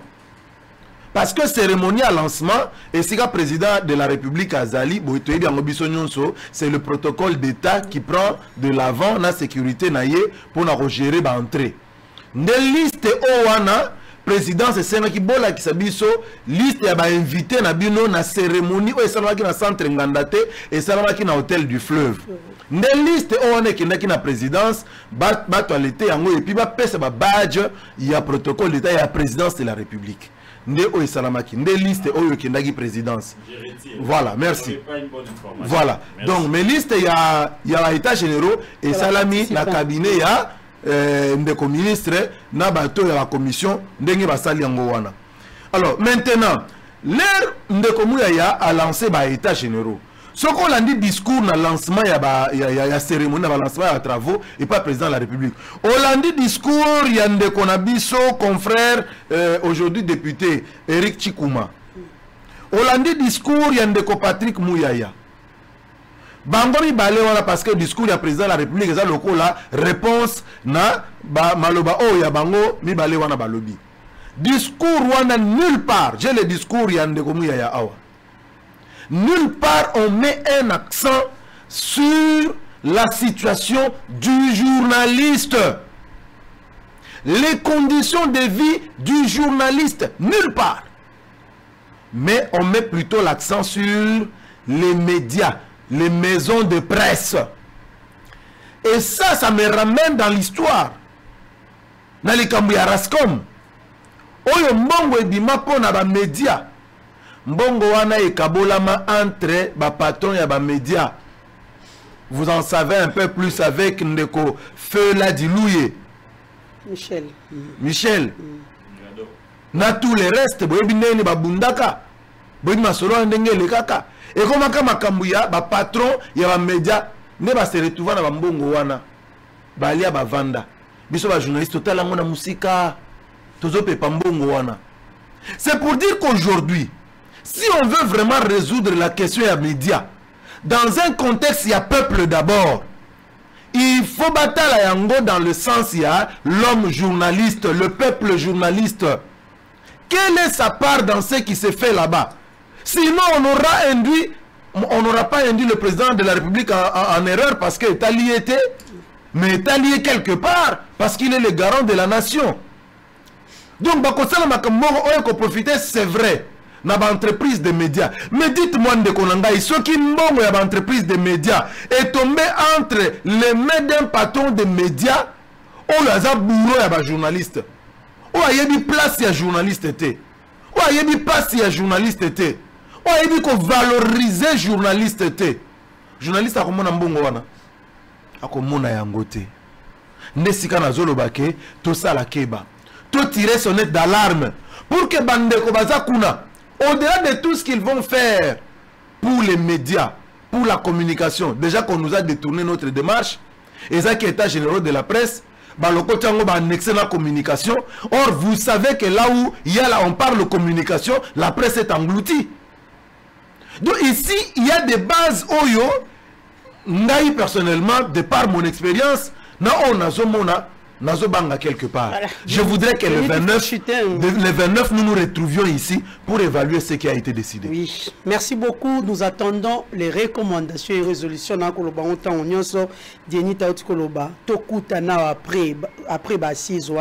pour qu'on sache effectivement, surtout pour les conditions de journalistes congolais. C'est vraiment difficile ces derniers temps avec j'espère que les mots ne vous échappent pas. On appelle le tembe, c'est partout. Et que banate, nani a kosala vraiment sala, nani a kosala musala lokuta. Ce qui peut totaler moto azua bimisika téléphone a kotia buena yo moto lekela ki nzela ya kelasi. Confusion totale, bah qu'on préfère qu'on va privilégier peut-être moto à codifier te na yo moto renda collé qui s'appelle la télévision mo qui les moni bah qu'on peut ça yo poate. Juste une minute de comment ça une minute et puis je fais la route. Likamba tembe il faut to ça la part des choses hein. To évoluer né mo qui les évoluer les lots. Ailleurs journalisme est commis profession moko o eza ko attirer batuya toutes les carrières du monde, toutes les professions du monde. C'est comme ça aujourd'hui dans le monde. Mais qu'est-ce qui s'est fait ailleurs? Pour comme un journaliste, Bandi Mayo comme un journaliste professionnel, à part bateau batangi classe et journalisme. Tozana bateau batangi ba classe mususu ba filière mususu. Aza médecin, aza juriste, aza ingénieur, aza je sais pas moi qui d'autre, architecte. Batouana bazo kota na ba formation ya journalisme. Oh et pas na biso eza lokola ba pic, eza lokola tous les restes là eza ibelé pour ne pas faire l'apologie. Batouana ba okende kuna ba sali formation, ba yekoli ba fondamentaux, ba principe fondamentaux ya journalisme. L'air ba ko yekola yango, ba sala ka collecte information ndenge nini. Batretaka information de nini, comment on fait pour diffuser l'information? Aye koli ba be ya bawana. Ensuite voilà, bazouye maintenant dans une maison de presse, il fait un journalisme spécialisé. Dans un spécialiste maison. C'est-à-dire que c'est un journaliste, mais pour des questions juridiques, il doit traiter kayango. Beaucoup de questions qui a traité ba question wana ba erreur ezate ba faute ezate. Aza ça na ye médecine, mais aza na katia bosolo na TV comme un journaliste, yem ta traiter makambo santé. Et ceux qui a traité yango vous sentez que eza makambo vanda, eza makambo te azo tâtonner. C'est comme ça ailleurs. Même dans le droit aussi. Voilà. Des émissions. Mais nous avons aussi des gens Nambo Canabiso par erreur il y a orientation, il y a des parents parce que tu es bien ok et pas les parents de s'imposera. Moi na linga ça la droit, papa le bité, moi je te vois pas dans le droit, on ça la médecine. On ça la médecine. On ça la médecine. On a le bien, on ça la médecine. Papa qui a l'inscription dans la médecine. Il se retrouve dans la médecine. Alors Kazaki est journaliste. Merci beaucoup Dieu. Mais le soko tali ndeko sango. À la base, c'était pas un journaliste. À Kenya on s'est retrouvé dans la makamba ya santé. Mais le ce qui a Zoloba, est-ce que vous pensez que ce soit qui dans la médecine, il allait vraiment bien prester plus que Ndenga Zalelo? Sa place, c'est ici dans le journalisme. Bande ko bongo toko boya bangote. Toko benge mouton noir té. De part d'abord notre loi gérer biso ba journaliste lelo. Un journaliste c'est celui qui vit de la collecte du traitement et de la diffusion de l'information.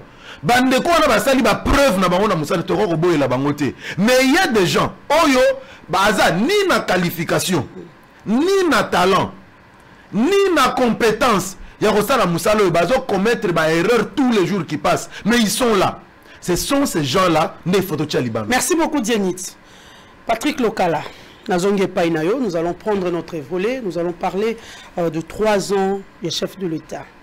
Ninyo yo monye ya malamu ya motuya aux populations congolaises qui saisir par rapport à 3 ans. Il y a Mboka, Félix Antoine Tshisekedi et Nini Omoni Yamabe aussi à ça. Nous allons balayer sur tous les plans. Et s'il faut aussi revenir par rapport à la situation des journalistes, est-ce qu'aujourd'hui, est-ce qu'aujourd'hui les youtubeurs menacent dans notre profession? Non. Moni profession na biso ndenge zali ils ont menacé même na ndenge tout ça là de manière normale. par phénomène ya bateau et moi nous allons qui na cité a dit que un micro na caméra rose moi et l'autre te téléphone na YouTube ngape na koti kuna na salara ba étude de journalisme mais na kuna bande kuna biso musu baza ibele kuna na YouTube mais tout simplement na YouTube peut battre belé o baza na qualification te ya kosala musala na baza ebele kasi secteur wana isa secteur ya nouveau média biso tangela yango na classe mamba nouveau média et singeli na l'état à s'adapter à luka ko adapter législation na yina makambo ya gestion ya ba média à l'ère de l'évolution technologique ce qui otali mboga na biso ya na retard makasi ailleurs c'est une question complexe na mikili mususu ya poto très complexe mais basali quand même ba effort ebele pona ko luka ko se rattraper mais biso depuis que la mondialisation et que la biso na mutu to ko rater ko s'adapter na vitesse à évolution ya monde ya ngomoni législation na biso ils a vraiment pas adapté na marabitali YouTube marabitali pe ba site internet les lois mutu site internet beaucoup sanctionner ndenge nini beaucoup sanctionner ndenge nini hébergement libanda azoko mazo ke libanda ezoko ta awa beaucoup sanctionner ndenge nini ndenge moko pe na ba média oyo komi na couverture pratiquement mondiale Bogotala, ba série musubiso tala awa, ba musique musubiso tala na ba canal na Trace Afrique. Et tout collection na Congo te. Mais nous subissons en fait le résultat à l'évolution du monde. Mais nous ne faisons pas effort à s'adapter. C'est tout un problème, c'est toute une problématique qu'il faut la poser au plus haut sommet de l'État, réfléchir dans le gouvernement pour trouver des solutions. Mais comme nous avons un pays qui est géré par des jouisseurs, un pays où il n'est pas pour servir, mais pour nous recevoir des chaussures à $10 000, des montres à $500 000, qui part à donc ils ont une parenthèse. Il y a les bosseurs, on a mis balai, on a basé à l'objet Mambébélé, on a zaka tumbiste. Pour naïe na raisonnement naïe intellectuel le fait que na kiki sangani kukuvi manifestation ya Katumbi na komi katumbiste muko na roke na kinga kati kukuvi manifestation ya Mama Olive to ya Kabila na okoma na Roma Kabilis muko lo Tshisekedi da obengi sangai na keko couvrir na komi Tshisekedi ça c'est quel raisonnement ça c'est vraiment un raisonnement où mutu lo mettre bazar rosala na place publique wana masolo babetara to vandi autour d'un verre tozo seka nous faisons des blagues non mais ça c'est pas un raisonnement logique ça. Ces raisonnements-là, il n'est pas intellectuel. Je suis désolé. Donc, mettre basé sur le magamboanate. Magamba responsabilité, tout temps il a un cours à éthique et déontologie na classe à journalisme. Bah corriger par Goutissei. Magambo tali contenu médiatique. Tout ça, médias traditionnels, presse écrite, presse audiovisuelle, nao babengi presse en ligne. Si on regarde la presse écrite, il y a un directeur de publication. Yende Moutaza responsable et à contenu médiatique dans ma presse écrite. S'il y a un problème, il a une part de responsabilité. En dépit du fait que Moto l'a commis, Aza responsable, mais ce qui lui cambi quoi, bagogi pe ko bengi saye. Wana au niveau de la presse écrite. Ndenge mo pe na presse en ligne. So ko na makambu ya presse audiovisuelle, ndenge ndeko sangwaza awana média na ye. So ki mama mamelo asali délit de presse. Bago bengi sa sangote. Azad directeur général Baobengi ça a été. Baobengi ça directeur de programme. Donc yo tango zolo ba makambwana lo baka kaka makambo oyo zali na maîtrise. Mingi makambo ya droit ozana maîtrise, lo belaka mingi makambwana. Mais makambo itali média kokoto ko boité za malamu te. Makambo bilan avant na kota makambo bilan. Yo lo bia na zaka tumbiste, ngana ka tumbiste te. Zala pe na courage ya ko yebisa bandeko.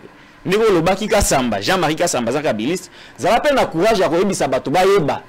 Kendeko Christian Lusako no pas ala kabiliste. Zala pe na courage ya kobanga ete, zala pe na courage ya koloba yango. Pe média wana toyebisa un média kabiliste, nde moko na 10e heure, nde moko na télé 50. Zala pe na courage ya koloba yango. Nakangi parenthèse na lombango. Nakoto mambo abila ya Félix Antoine Tshisekedi. Na lingana na sepela makazo pesaki muta pouvoir à maloba liboso. Asale la biso bilan. Comme ça, biso tombe ma contre-argument. Débat aux ala équilibré. Mais on peut signer maloba. Tikara na joa quelques secteurs clés à vie pour te démontrer que makambo etamboli penza tendenge balaka kabiso. Il y a liboso analyse déjà générale. Ndeko Félix est en opposition pendant la campagne, ça la programme. de campagne naïe. C'est qui évalué à peu près il y a 80 quelques milliards. 80 quelques milliards de dollars américains. Donc le budget quinquennal il y a 5 ans.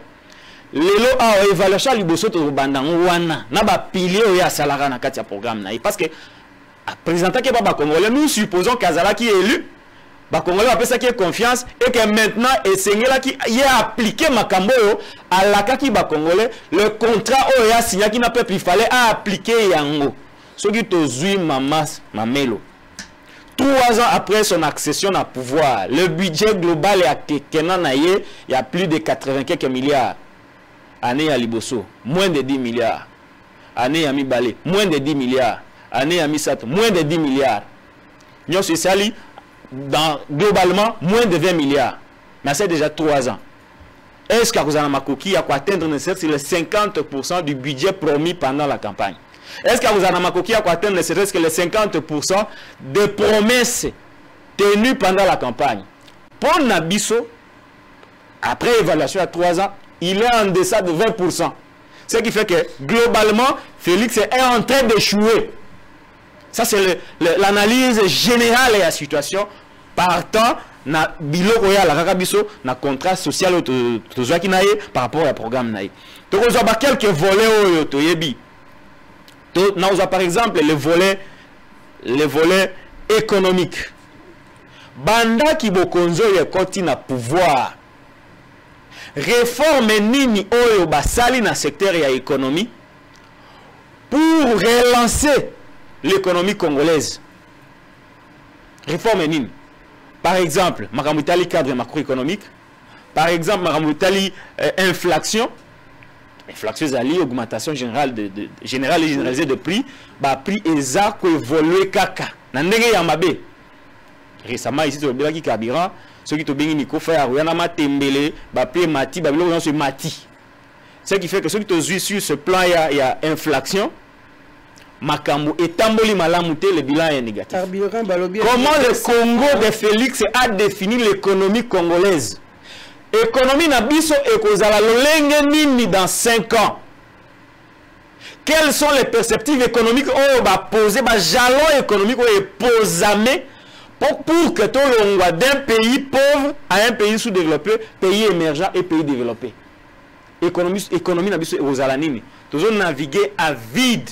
Baroye bisayo tozaki na conflit na FCC cash tango tokoti na union sacrée ba hypocrite bazali ba tosu balingo longate. Donc au plan économique eloka malonga ezate. Tozui le volet infrastructure.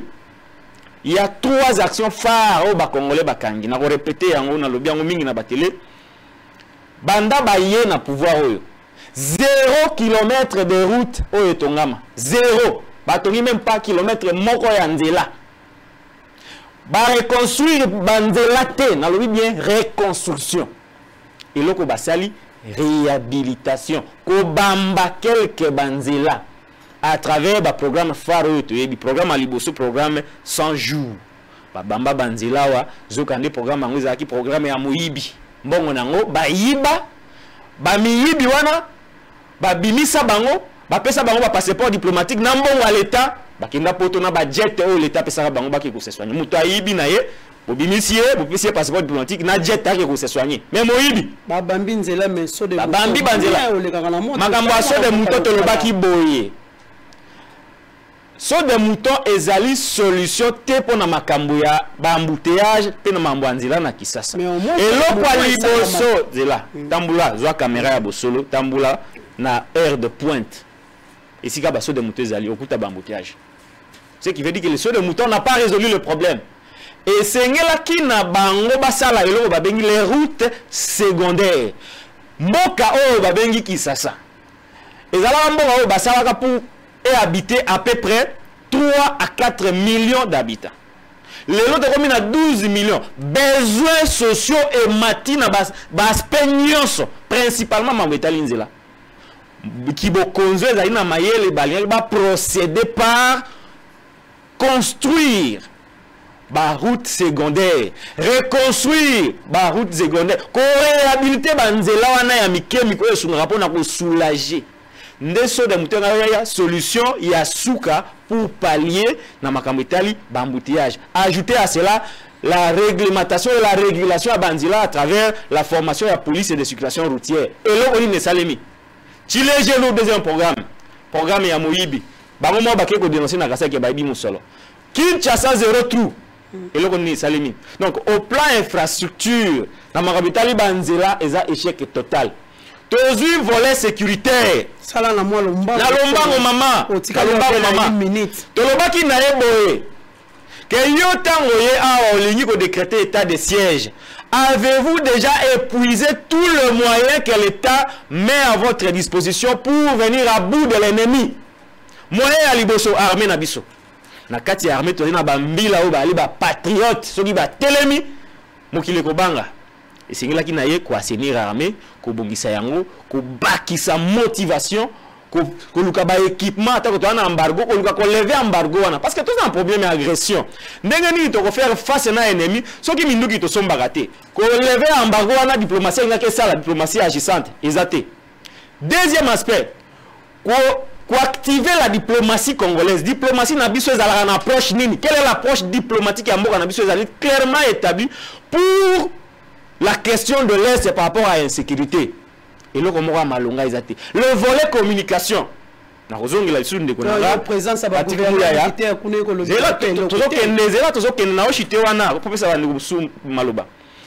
volet communication. On dit que nous faisons face à une agression terroriste, une guerre asymétrique.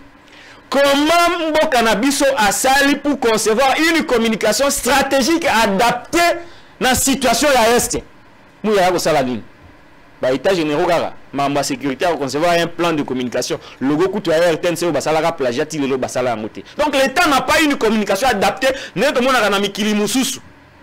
Aspect à Souka, la participation citoyenne à Mboka Mobimba, particulièrement bande qu'on a vu sur Est, parce qu'aucune guerre au monde n'a été gagnée sans l'accompagnement à peuple. Merci beaucoup. Nasi manangonde évaluation ya ba aspect on a ba stratégie on a surtout souka nango so moni ka simité ou soit ezo simba mais ezo manquer le moment ndoko déclencher état de siège aux ali une décision extrême ya Merci beaucoup. Mais na bango na cité mamazana cité na bango état de siège et réduire l'insécurité état de siège ba mort et diminuer. Est-ce que l'objectif est d'aller à diminuer ba mort ou soit ya kosili sayango? C'est le même discours qui était tenu hier par la Merci beaucoup Patrick. Merci. Maître Bazin Pembe. 3 ans de Félix Antoine Tshisekedi. Oui, avant il y a quoi aborder 3 ans. Na sujet ya Yambo, j'aimerais un peu na proposer parce que bandeko bazali na basise wana bakoza la bazali ko landa biso to la kisabango oyo ezalaki comme faiblesse pour netino bango ba comment ko remédier na babiloko nyonso wana. Ils doivent revoir aussi la loi sur la presse. La loi sur la presse na République démocratique du Congo ezali mobeko bazali ko utiliser oyo tozana ngo lelo, c'est une ancienne loi ya kala. Ils doivent revoir quoi adapter un peu na comment je peux dire, avec les révolutions et la modernité où ils allaient les lois, il faut pas revoir cette loi-là parce que maintenant là nous avons les médias en ligne où ils allaient réglementer.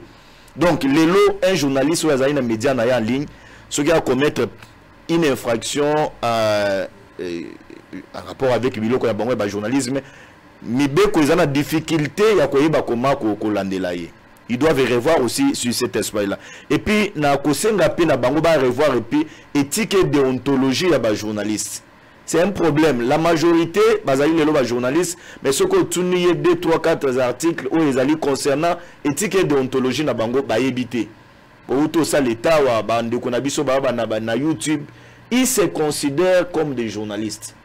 Est-ce que sengela pi ba ça la plateau, ba ça la qu'est-ce que tableau? Est-ce que caméraman azali na catégorie nini, il est considéré comme un journaliste? Est-ce que moto azali na rédaction kuna azali considéré comme un journaliste? Est-ce que moto azali donc il y a un peu sengeli ba revoir babiloko nyonso wana poni teno moi conflit écoute na quatre cité ba yeba comment ko rétablir responsabilité ya moto nyonso. Lorsque je parlais en ce qui concerne les questions il y a responsabilité par rapport à la publication, c'est ce qui arrive. C'est ce qui arrive aujourd'hui lorsque moto azali en face d'un OPJ, en face des magistrats. Magistrat a la difficulté wana azali ko recourir na mobeko oyo ezali en face na yegotie na ndeko pateli sengeli ba comprendre loko wana. Donc c'est sur base de l'expérience n'engai na lobby par rapport à cette responsabilité maman Mambelo. Et aussi ils doivent revoir aussi sur le fonctionnement.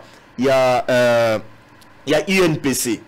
INPC aujourd'hui bazana problème moko il y a ma casse. Au sein il y a 4 INPC ba structure les allées belé. Je prends par exemple tribunal de paix. Façon tribunal de paix et siège. Aux hommes que nous bazo siéger et belé, tu sens qu'il y a un des autres de ma casse na Katouana. Bien sûr que nous bazana président, rapporteur, juge, comment on les appelle, juge assassin, si je ne me trompe pas, bazali na Katouana, mais tu sens que fonctionnement est un problème moko makas. Vous trouverez avocat conseil à INPC, azoya ko siéger na Katia tribunal de paix. Neutralité pour naïe égalité. Ça c'est un problème et c'est qu'il va revoir. Mais ce qui est bon, ils ont un bloc dans niveau c'est ça. À chaque fois que les journalistes ont un problème, parce que ils ont accompagné d'un conseil, pour être nos conseils, ils vont orienter dans le bloc mususu. On est allé aspect, il y a capitaliser. Mais il y a aussi un aspect important, complaisance. Ils ont Moussa Nabino et Belé. Complaisance, ils ont Moussa Nabino et Belé. Complaisance na niveau nini. Au moment journaliste Moko, je prends par exemple Israël Motombo.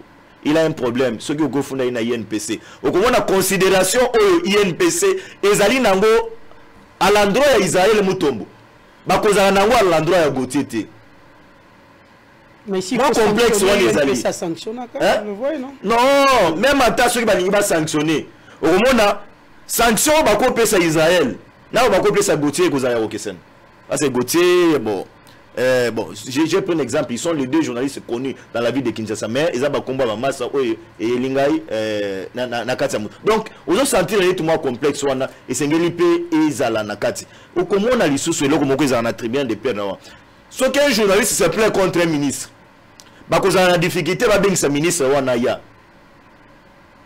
Alors que c'est le ministre qui a coupé sa droit argumentaire, il a payé. Au comment on a fait la formalité, beleti, il a faire un délibéré ministre a été, il y a un journaliste qui conseil de l'injustice. Moi, complexe, ils doivent revoir si cette histoire-là, on est comment avancer. Allons-y maintenant, dans le bilan, il y a le président de la République, Félix Antoine Tshilombo. Vous avez 2 minutes, Bazin. Eh, pour une injustice à Bongo. Pour une injustice à Bongo. Au ticket local, on a le côté belé. Au pire, c'est au ticket sur 5 minutes, mais on peut ça va 2 minutes. Je vais faire un effort pour en résumer dans 5 minutes. Maman Mambelo. Félix Aye Nakati Mboko, il a trouvé un pays où qui déconsidéré dans le monde. Au Congolais, à qui n'a valeur T. Considéré comme un papier mouchoir. Papier mouchoir coûte un moko, il a une valeur aussi, c'est essuyé au tien ou la poche. Mais les Congolais étaient un pays, un Congolais, un citoyen négligé dans le monde. Au comme à l'ambassade, au comme à l'aéroport à Mounene, si tu te présentes comme Congolais, on est Timoto à Pamba. Parce que, je m'excuse, parce que Kabila ne nous a pas donné valeur wana. Mais Tshisekedi est venu aujourd'hui au pouvoir. Congolais a cette dignité-là. Congolais a fier, place Azali, il y a une sa identité comme Congolais, il y a la République démocratique du Congo. Comme Mboka Moko Ezali en Afrique. Tshisekedi a eu un pouvoir, Tozalaki, donc je peux dire, séparé du monde. On n'avait aucune considération dans la pays à sous-région. On n'avait aucune considération dans Mikili Moussou sur la Bapaya. Mais aujourd'hui, moi, je peux me dire, je suis fier. Parce que mon conseiller Mboka, un ministre de la République démocratique du Congo, un ambassadeur congolais place Azali, Azali na valeur wana. Dans les réunions, il y a miné na tombo la paix Mongongo. Mboka na biso lelo nous avons maï. Tous en la forêt moko, au pona tomati saton. Tout le bail que nous avons la forêt, nous avons les eaux, babando ko kabisoté. Mais aujourd'hui on est fiers. Balo de la paix Congo dans le monde. Bassin na biso ya Congo lelo, forêt na biso ezala, il a la valeur. Ça c'est sous Tshisekedi, c'est un acquis. C'est un acquis, c'est vrai, nous avons les eaux. Est-ce que les Congolais bénéficient de ces eaux? Ah ben ça c'est un aspect, les eaux soulevées. De manière à bénéficier en côté pour nini. Parce que tu as comment exploiter en côté, qu'on vulgariser dans le monde. Mais je vois Madame Bazaïba, comment les lois ont tambola sous l'impulsion du président de la République pour n'être non attaquer image en boka. Ça c'est naké c'est ngeli biso to profiter. Les lois moi je donne un aspect. Dans le climat où ils allaient entre les institutions, Sénat, Assemblée nationale, présidence de la République, la justice de mon pays. C'est une histoire où les lois munguna a koki kokota na katite à s'infiltrer parce qu'il y a une consolidation. Ça c'est un aspect important pour un politique averti. Ça, c'est un aspect important pour un politique averti. Oyo sengeli capitaliser na kati ya mboka na biso. Troisième aspect, mboka oyo soki oliki okeli banda, ozo sala conférence. Ba koyebisa bino mboka na bino ya ba miyibi. Dans votre pays, droits de l'homme les allez respecter. Mais regarde aujourd'hui dans les rapports des droits de l'homme, dans autant de rapports de transparence, si je ne me trompe pas, nini. Ba lobby, il y a aujourd'hui avancé belé en ce qui concerne la lutte contre la corruption en République démocratique du Congo. On est classé parmi les 20 pays. Mais moi, je peux me dire, dans le monde, tous les pays combien, ceux qui sont classés dans les pays où on a. Donc, on sent qu'il y a une volonté, et pas Nabiso. Mais dans le bas, et la corruption continue encore. Il y a Nabiso. Mais les efforts qui sont conjugués aujourd'hui, il y a un aspect. Dans ces pays, tu peux me dire, un Katumbe, un hypocrite, on est avec lui au sein de l'Union sacrée. Mais il est là dans ces pays faire les déclarations. Na kati mboka oyo, ala na kati l'Union sacrée, motayo occupé Yazalite, motayo ko inquiété Yazalite, mais sous Kabila Katumbe a essayé de faire une déclaration. A besoin un avion médicalisé, on l'a amené à Kenya exil. Mais Katumbe est dans ces pays, Fayoul est dans ces pays, Mozito est dans ces pays, bazali ko sala ba conférence. Bazali ko tenir ba point de presse à bango. Bazali ko sala ba déclaration, moto azali ko contraindre de bango azalité. Cette liberté d'expression aujourd'hui, la liberté de manifestation aujourd'hui, c'est un acquis. Oh, il s'est to conserver avant sous Félix Antoine Tshilombo Tshisekedi. Je viens si qu'on a biloko. Nayoki et pas ndeko Patrick Lokala par mauvaise foi. Patrick dit attends Nzela Moko et sa limité na kati mboka na biso, c'est grave alors qu'il vit avec moi ici en République démocratique du Congo.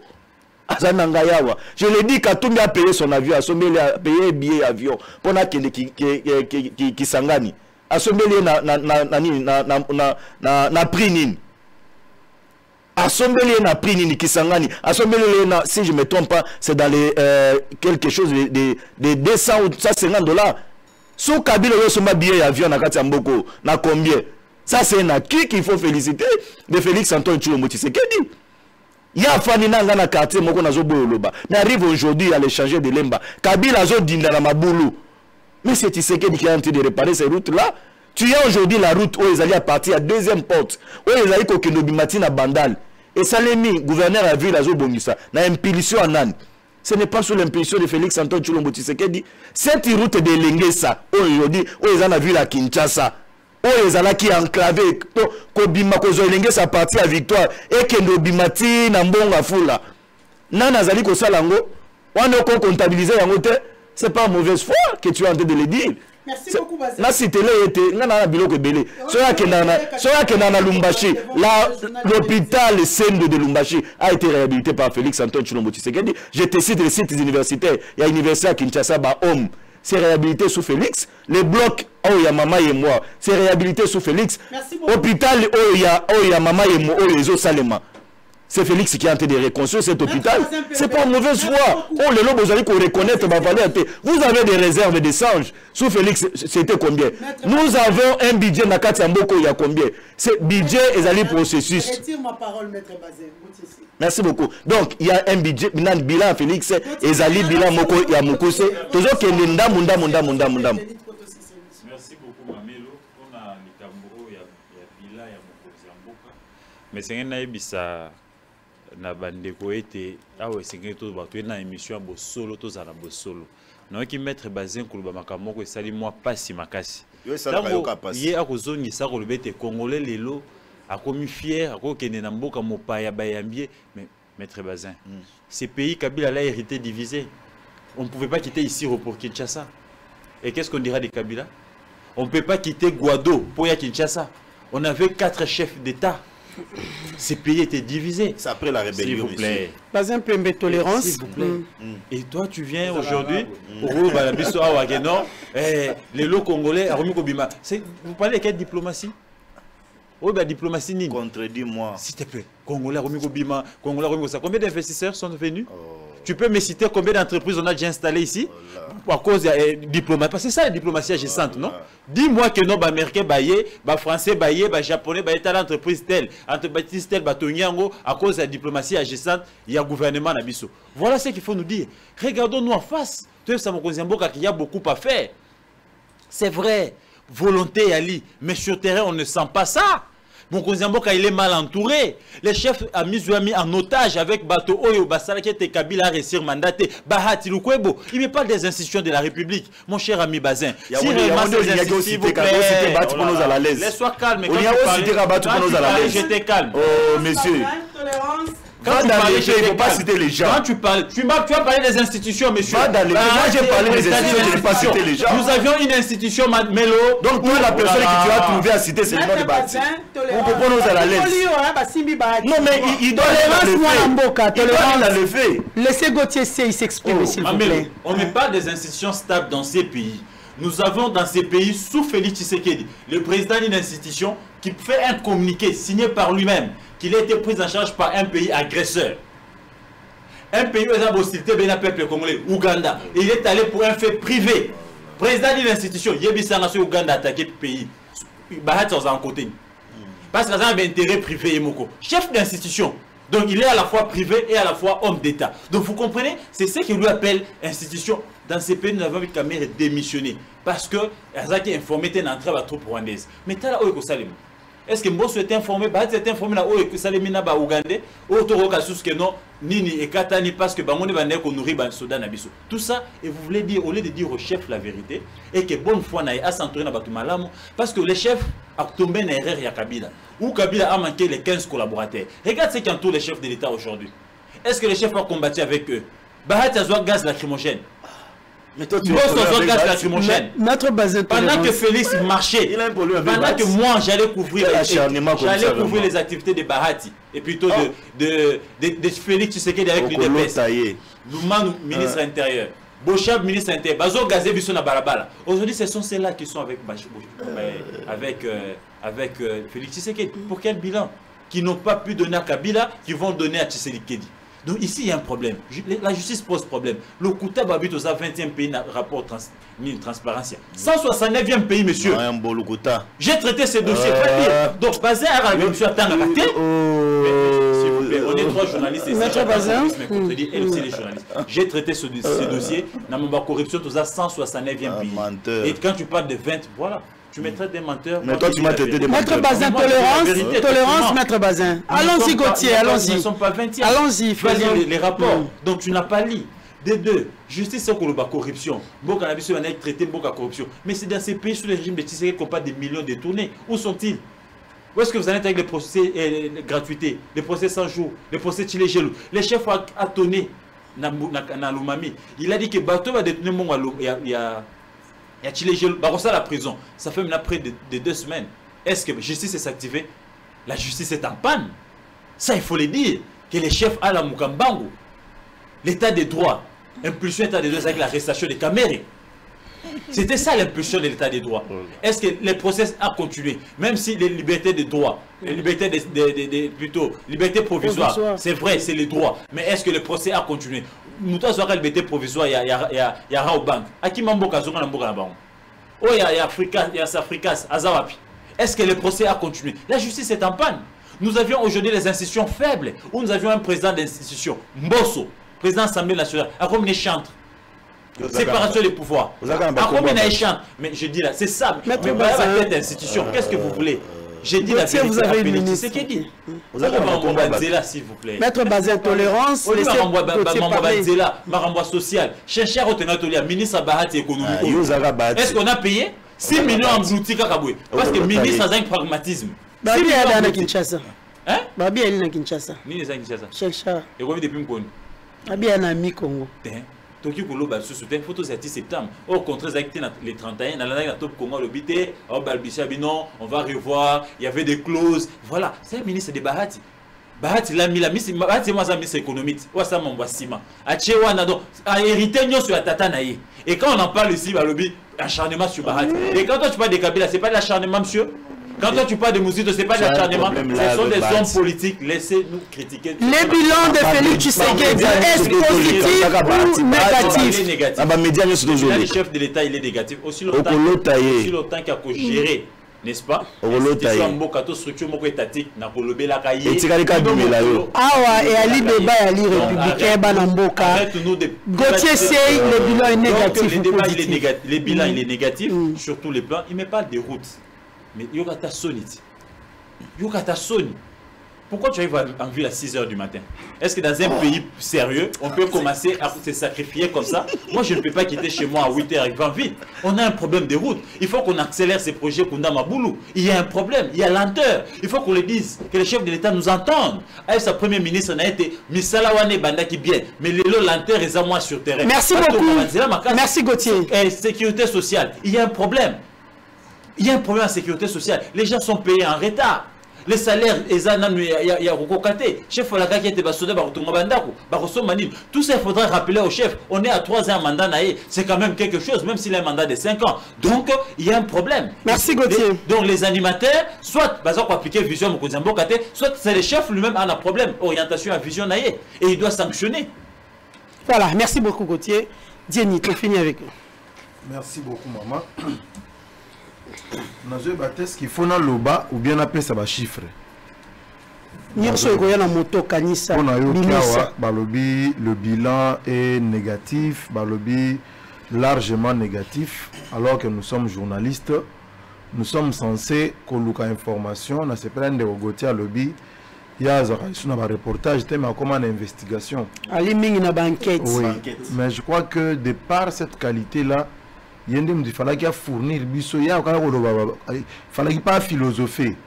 Il fallait appeler ça des chiffres. Mais fort dommage, appeler ça des chiffres. Je comprends qu'il y a une investigation, il y a un reporter. Ceux qui va bengier, il y a à couvrir, à traiter, à diffuser. Investigation dans le domaine a été. Voilà pourquoi que partout c'est zéro. C'est tout à fait normal. Je vais vous donner quand même des chiffres. Pour un gars qui n'a qu'une philosophie à contexte Ninayaki, FCC, cache tout ça, bitumba interne, Botikaya Lekate, d'ailleurs on lui donnait 1 année seulement. Après 1 année là, bah virer, bah le roi à l'Okasa, tout ça, Moussout Bakanisaki coup d'État parce qu'il y en a plusieurs, il a échappé à plusieurs coups d'État, plusieurs tentatives d'assassinat, Nyon Sowana et Simbate, Azana Bomoy, et aujourd'hui il est à 3 ans. Balobakine, il est pantin, il est placebo, il est marionnette de Kabila, tout ça et tout à retenir. Mais bon, il est là quand même. Aujourd'hui, nous sommes en train d'évaluer ces 3 ans au pouvoir. Mais dans ces 3 ans au pouvoir, Makambo Asali est tellement ébélé. Mais je vais quand même commencer. Je vais quand même commencer. Un projet à 100 jours. Notez. Basso de mouton est prévu 9, mais Bassala qui en 6. Pourquoi 6? Parce que n'a pas un il fallait que saut de mouton moussouana. Mais c'est pour ça qu'il y a problème, il y a voie à déviation. Donc ce qui va bloquer qui pont cabu pour Bassala les travaux, la ville il comme vraiment un trou noir. Circulation il à la tête par rapport à boulevard Lumumba. Les seuls depuis ceux qui 20 ans, ceux qui combien, Batikala Otonga Moussoute pour nous comme dans centre-ville. Donc, suspendre Kiango. Mbongo Nango, 800 000 $ à Tozolobawa, et si Ezonga. Et si Ezonga na caisse à l'État. Même na UPEN, moi je batonga ezala quitté. D'ici kanyon so o batonga baso de mouton maman. Embouteillage exaté. Par exemple, à Sanef. Asanef ezaki soko ye wana outi bandal to outi wa triomphal ozoya po kende ville. Maman rosala wana ta 1 heure du temps. Mais le lo yo soko yo kende ville, oyo leki na yo wow. À cause ya saut de mouton, donc on traverser nyango ok na yo kuna o traverser o mususu ni kalembelembe donc o leki na yo.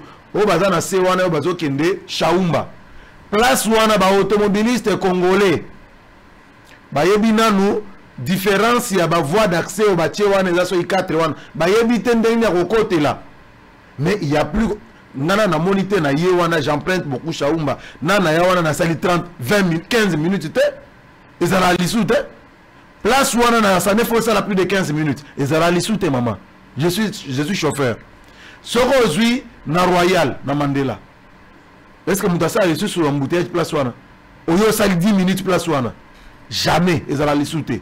Sauf mauvaise foi. Il y a aussi 2 heures. À quelle heure, maman?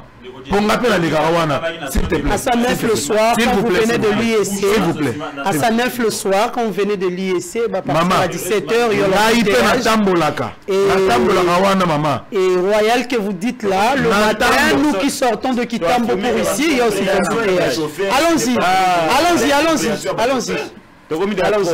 Maman Mamelo, j'ai la parole là. J'ai la parole. On a un chauffeur, dans les sa nef. À n'importe quelle heure, je ne fais pas plus de 15 minutes. Je vous lance un défi.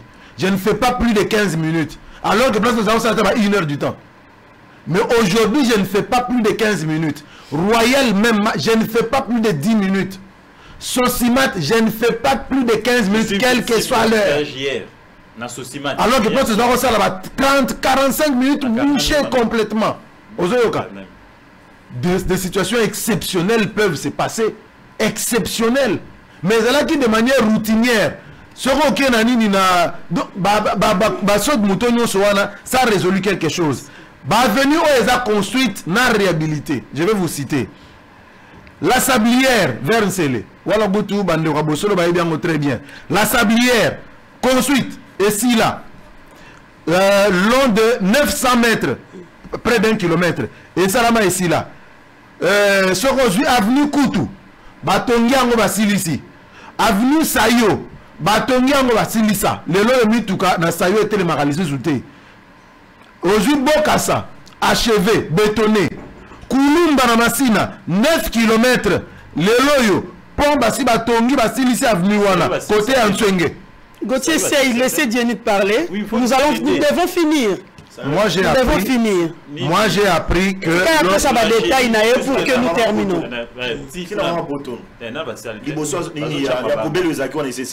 Non, ça veut continuer. Allons-y, Dienit. Je ne sais pas, ça veut traverser. Gauthier, merci beaucoup. Merci Gauthier. Maître Bazin, merci beaucoup. Dienit, vous continuez. Merci beaucoup. Moi j'ai appris dans la règle la politesse, quand une personne parle, l'autre se tait. Ceux qui me balent au même moment, c'est que moi je poli, moi mal poli. C'est ce que moi j'ai appris. Donc j'étais en train de dire que l'avenue Sayo,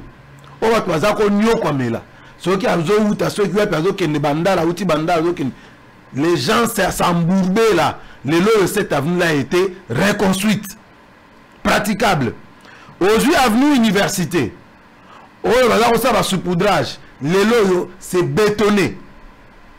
Entre Yolo Capella, aujourd'hui tronçon il y a Yolo Capella na Capella 1 Basilisi ko coulé béton. À partir de Bongolo comment? Oui, à partir là, ce que j'ai à partir de Bongolo sur Capella 1.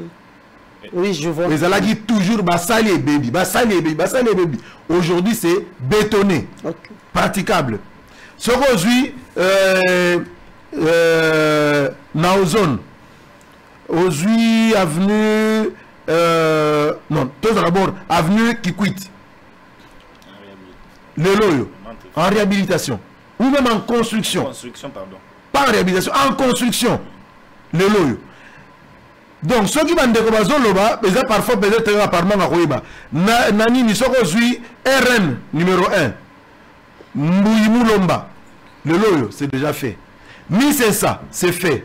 Hollandais, pardon, ils ont lutte anti-érosif. Érosion, ils ont menacé sérieusement la ville de Mbujimaï. Mbouyimou-Lomba. Le lot, Basilisi Yango. Mais c'est ça. Basilisi Yango. Hollandais, Basilisi Yango. Saint-Lazare, Basilisi Yango. Bobo, Basilisi Yango. Okena Dipumba. Dans côté hôpital général de référence. Basilisi Yango. Son Okena Kananga. Érosion en Pokolo, Basilisi Yango, SNCC, Basilisi Yango, Kamulumba, Basilisi Yango, UK, Basilisi Yango, Hygiène publique, Basilisi Yango, Monisco, Basilisi Yango, Mamoumoua Kamel, Basilisi Yango, na Louisa, site Louisa, Basilisi Yango, na Lomani, Soko Kenanzele, ya Kabinda Kadi, Basilisi Yango, Donc ceux qui n'ont continué... Voilà. Investigation. Avec toutes les érosions que nous avons ici à Kinshasa. Maintenant, ce n'est pas fini. Sur le plan de la diplomatie, moi je vais parler avec des chiffres. Le président de la République a trouvé que ce pays, malheureusement, on a passé tout le temps dans les philosophies. Maintenant, moi je vous donne des chiffres. Le président de la République a trouvé que ce pays, ceux qui vont faire partie, il y a Nations Unies, vous avez non seulement des droits, mais vous avez aussi des devoirs. La RDC s'est rendue éligible en payant ses dettes. Na ba communauté wana nyonso internationale to futi ba nyongo oyo tozaki na ngwa ba mbule belé na Nations Unies na Union africaine na SADC na oyo to uti ko zo mikolo ni CAC to futi ba nyongo to silisi ba nyongo et pesi biso droit ya koloba na place wana nde makambo président de la République azako salera zomata ba avion ya kozomi sa RDC na boyoka ni wana na ba nyonso wana sali. Le président de la République a obtenu plus de 4 milliards de dollars pour permettre RDC to atteindre le réserve de change autour de 4 milliards. Alors que Ndeko Kabila, durant ces 18 années, a tiqué la biso 800 000 seulement. Balobaki 1 milliard, mais ceux qui aujourd'hui, au Banyongo, il fallait pas foutre dans la dette intérieure, il nous restait 800 000. Natika dans 18 ans. Mais Ndeko Tshisekedi, en 3 ans seulement, les réserves de change se comptent autour de 4 milliards. Merci beaucoup, Dieu. Madame, chiffre Moussou, pardon. Nous sommes partis d'une croissance à 1,5%. Le lot est aux 5,6%. Na 2022, wana selon FMI, selon FMI, na 2022, nous allons atteindre 6%. Il y a croissance, il y a PIB. Merci beaucoup. Madame, basala randengeni. C'est là la bisayo. Ce qui est au tali, na domaine il y a croissance wana. Président de la République a engagé ma réforme pour permettre mobilisation à la recette. Pour la toute première fois de l'histoire du Congo, nous sommes allés au-delà de la signation. Voilà, atteindre 2 milliards de fonds additionnels dans le budget de l'État. Nekoloka la possible à 80 milliards c'était pour 5 ans. Faux. 80 milliards c'était pour 10 ans. Année Oyo, nous atteignons 10 milliards de dollars. C'est pour la toute première fois. Voilà, merci beaucoup. Nous allons prendre cet élément, la réaction des automobilistes après la hausse du prix des carburants à la pompe.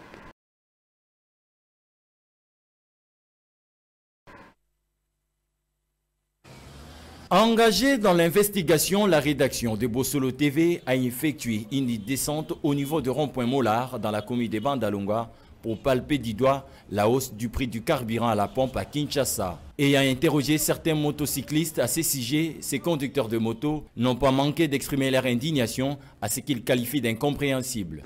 Vraiment carburant et maté les ali pena malamute parce que le chef de l'État dernièrement a pris à carburant. Mais tout le monde a le prix et matière à bon auto éviter donc raison vraiment carburant et maté jusque là tous les bango tes aninités. Il y a un motoza ressemble litrage à carburant à 2000 francs. Mais les lots surtout qui n'attendent automoni carburant est commis 2100 francs. Et on a tous regretté pena mingi parce que peu importe tout ça. À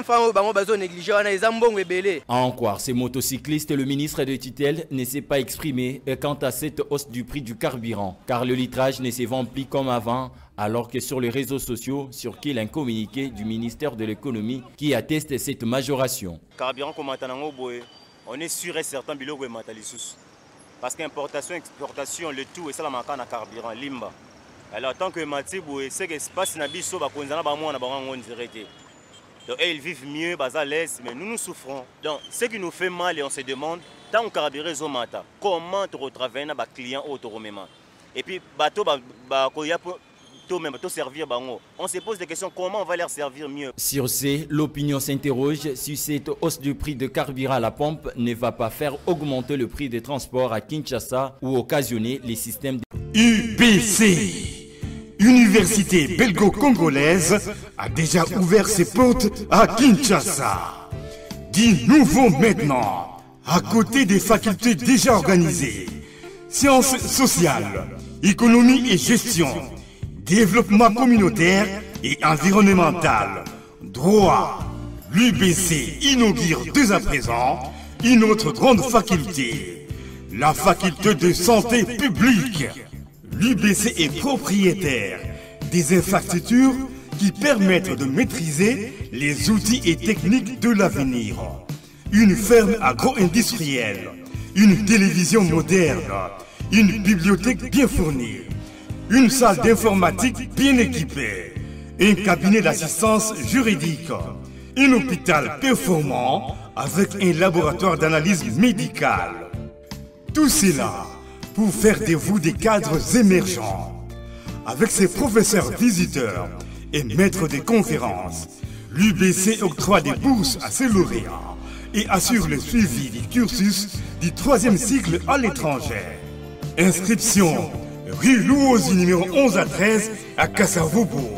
Téléphone 00243 81 60 00 634 00243 90 61 61 088.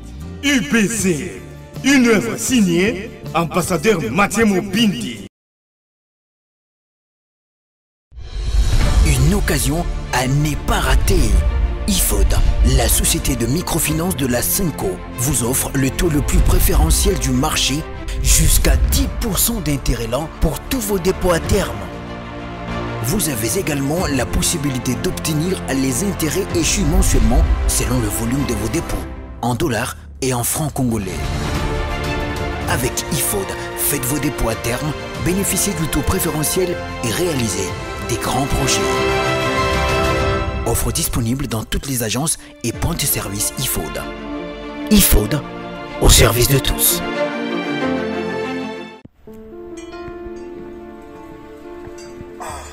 Frère, parle-moi un peu l'histoire là de devenir propriétaire avec $300 seulement en Kinshasa. C'est quoi l'histoire? C'est pas facile, ce n'est pas de micmac, ce n'est pas de la rigolade, c'est vrai. C'est des jeunes entrepreneurs, ils habitent ici. Moi j'ai tenté, je suis aujourd'hui propriétaire, je paye $300. Je dis bien $300 par mois. Il va te faire les calculs. Tu vas payer pendant un certain moment après la maison. La maison est construite en 9 mois seulement. Mais toi, tu payes 300 chaque mois à Kinshasa. Tu as une maison de 100 mètres carrés. Pendant combien d'années? Payer $300, $300. Bon, toi tu es mon frère. Toi tu es mon frère. Je ne vais pas te cacher la vérité. Oui, frérot. Je vais te donner tous les coordonnées. En tout cas, tu vas entrer en contact avec l'équipe. Mais je te dis, aujourd'hui, mes chers amis, c'est plus facile. Devenez propriétaire à Kinshasa avec $300 seulement. Tu payes chaque mois une très belle maison avec 3 chambres, 2 salles de bain. Je vous dis, les sommets, c'est bon. C'est fini.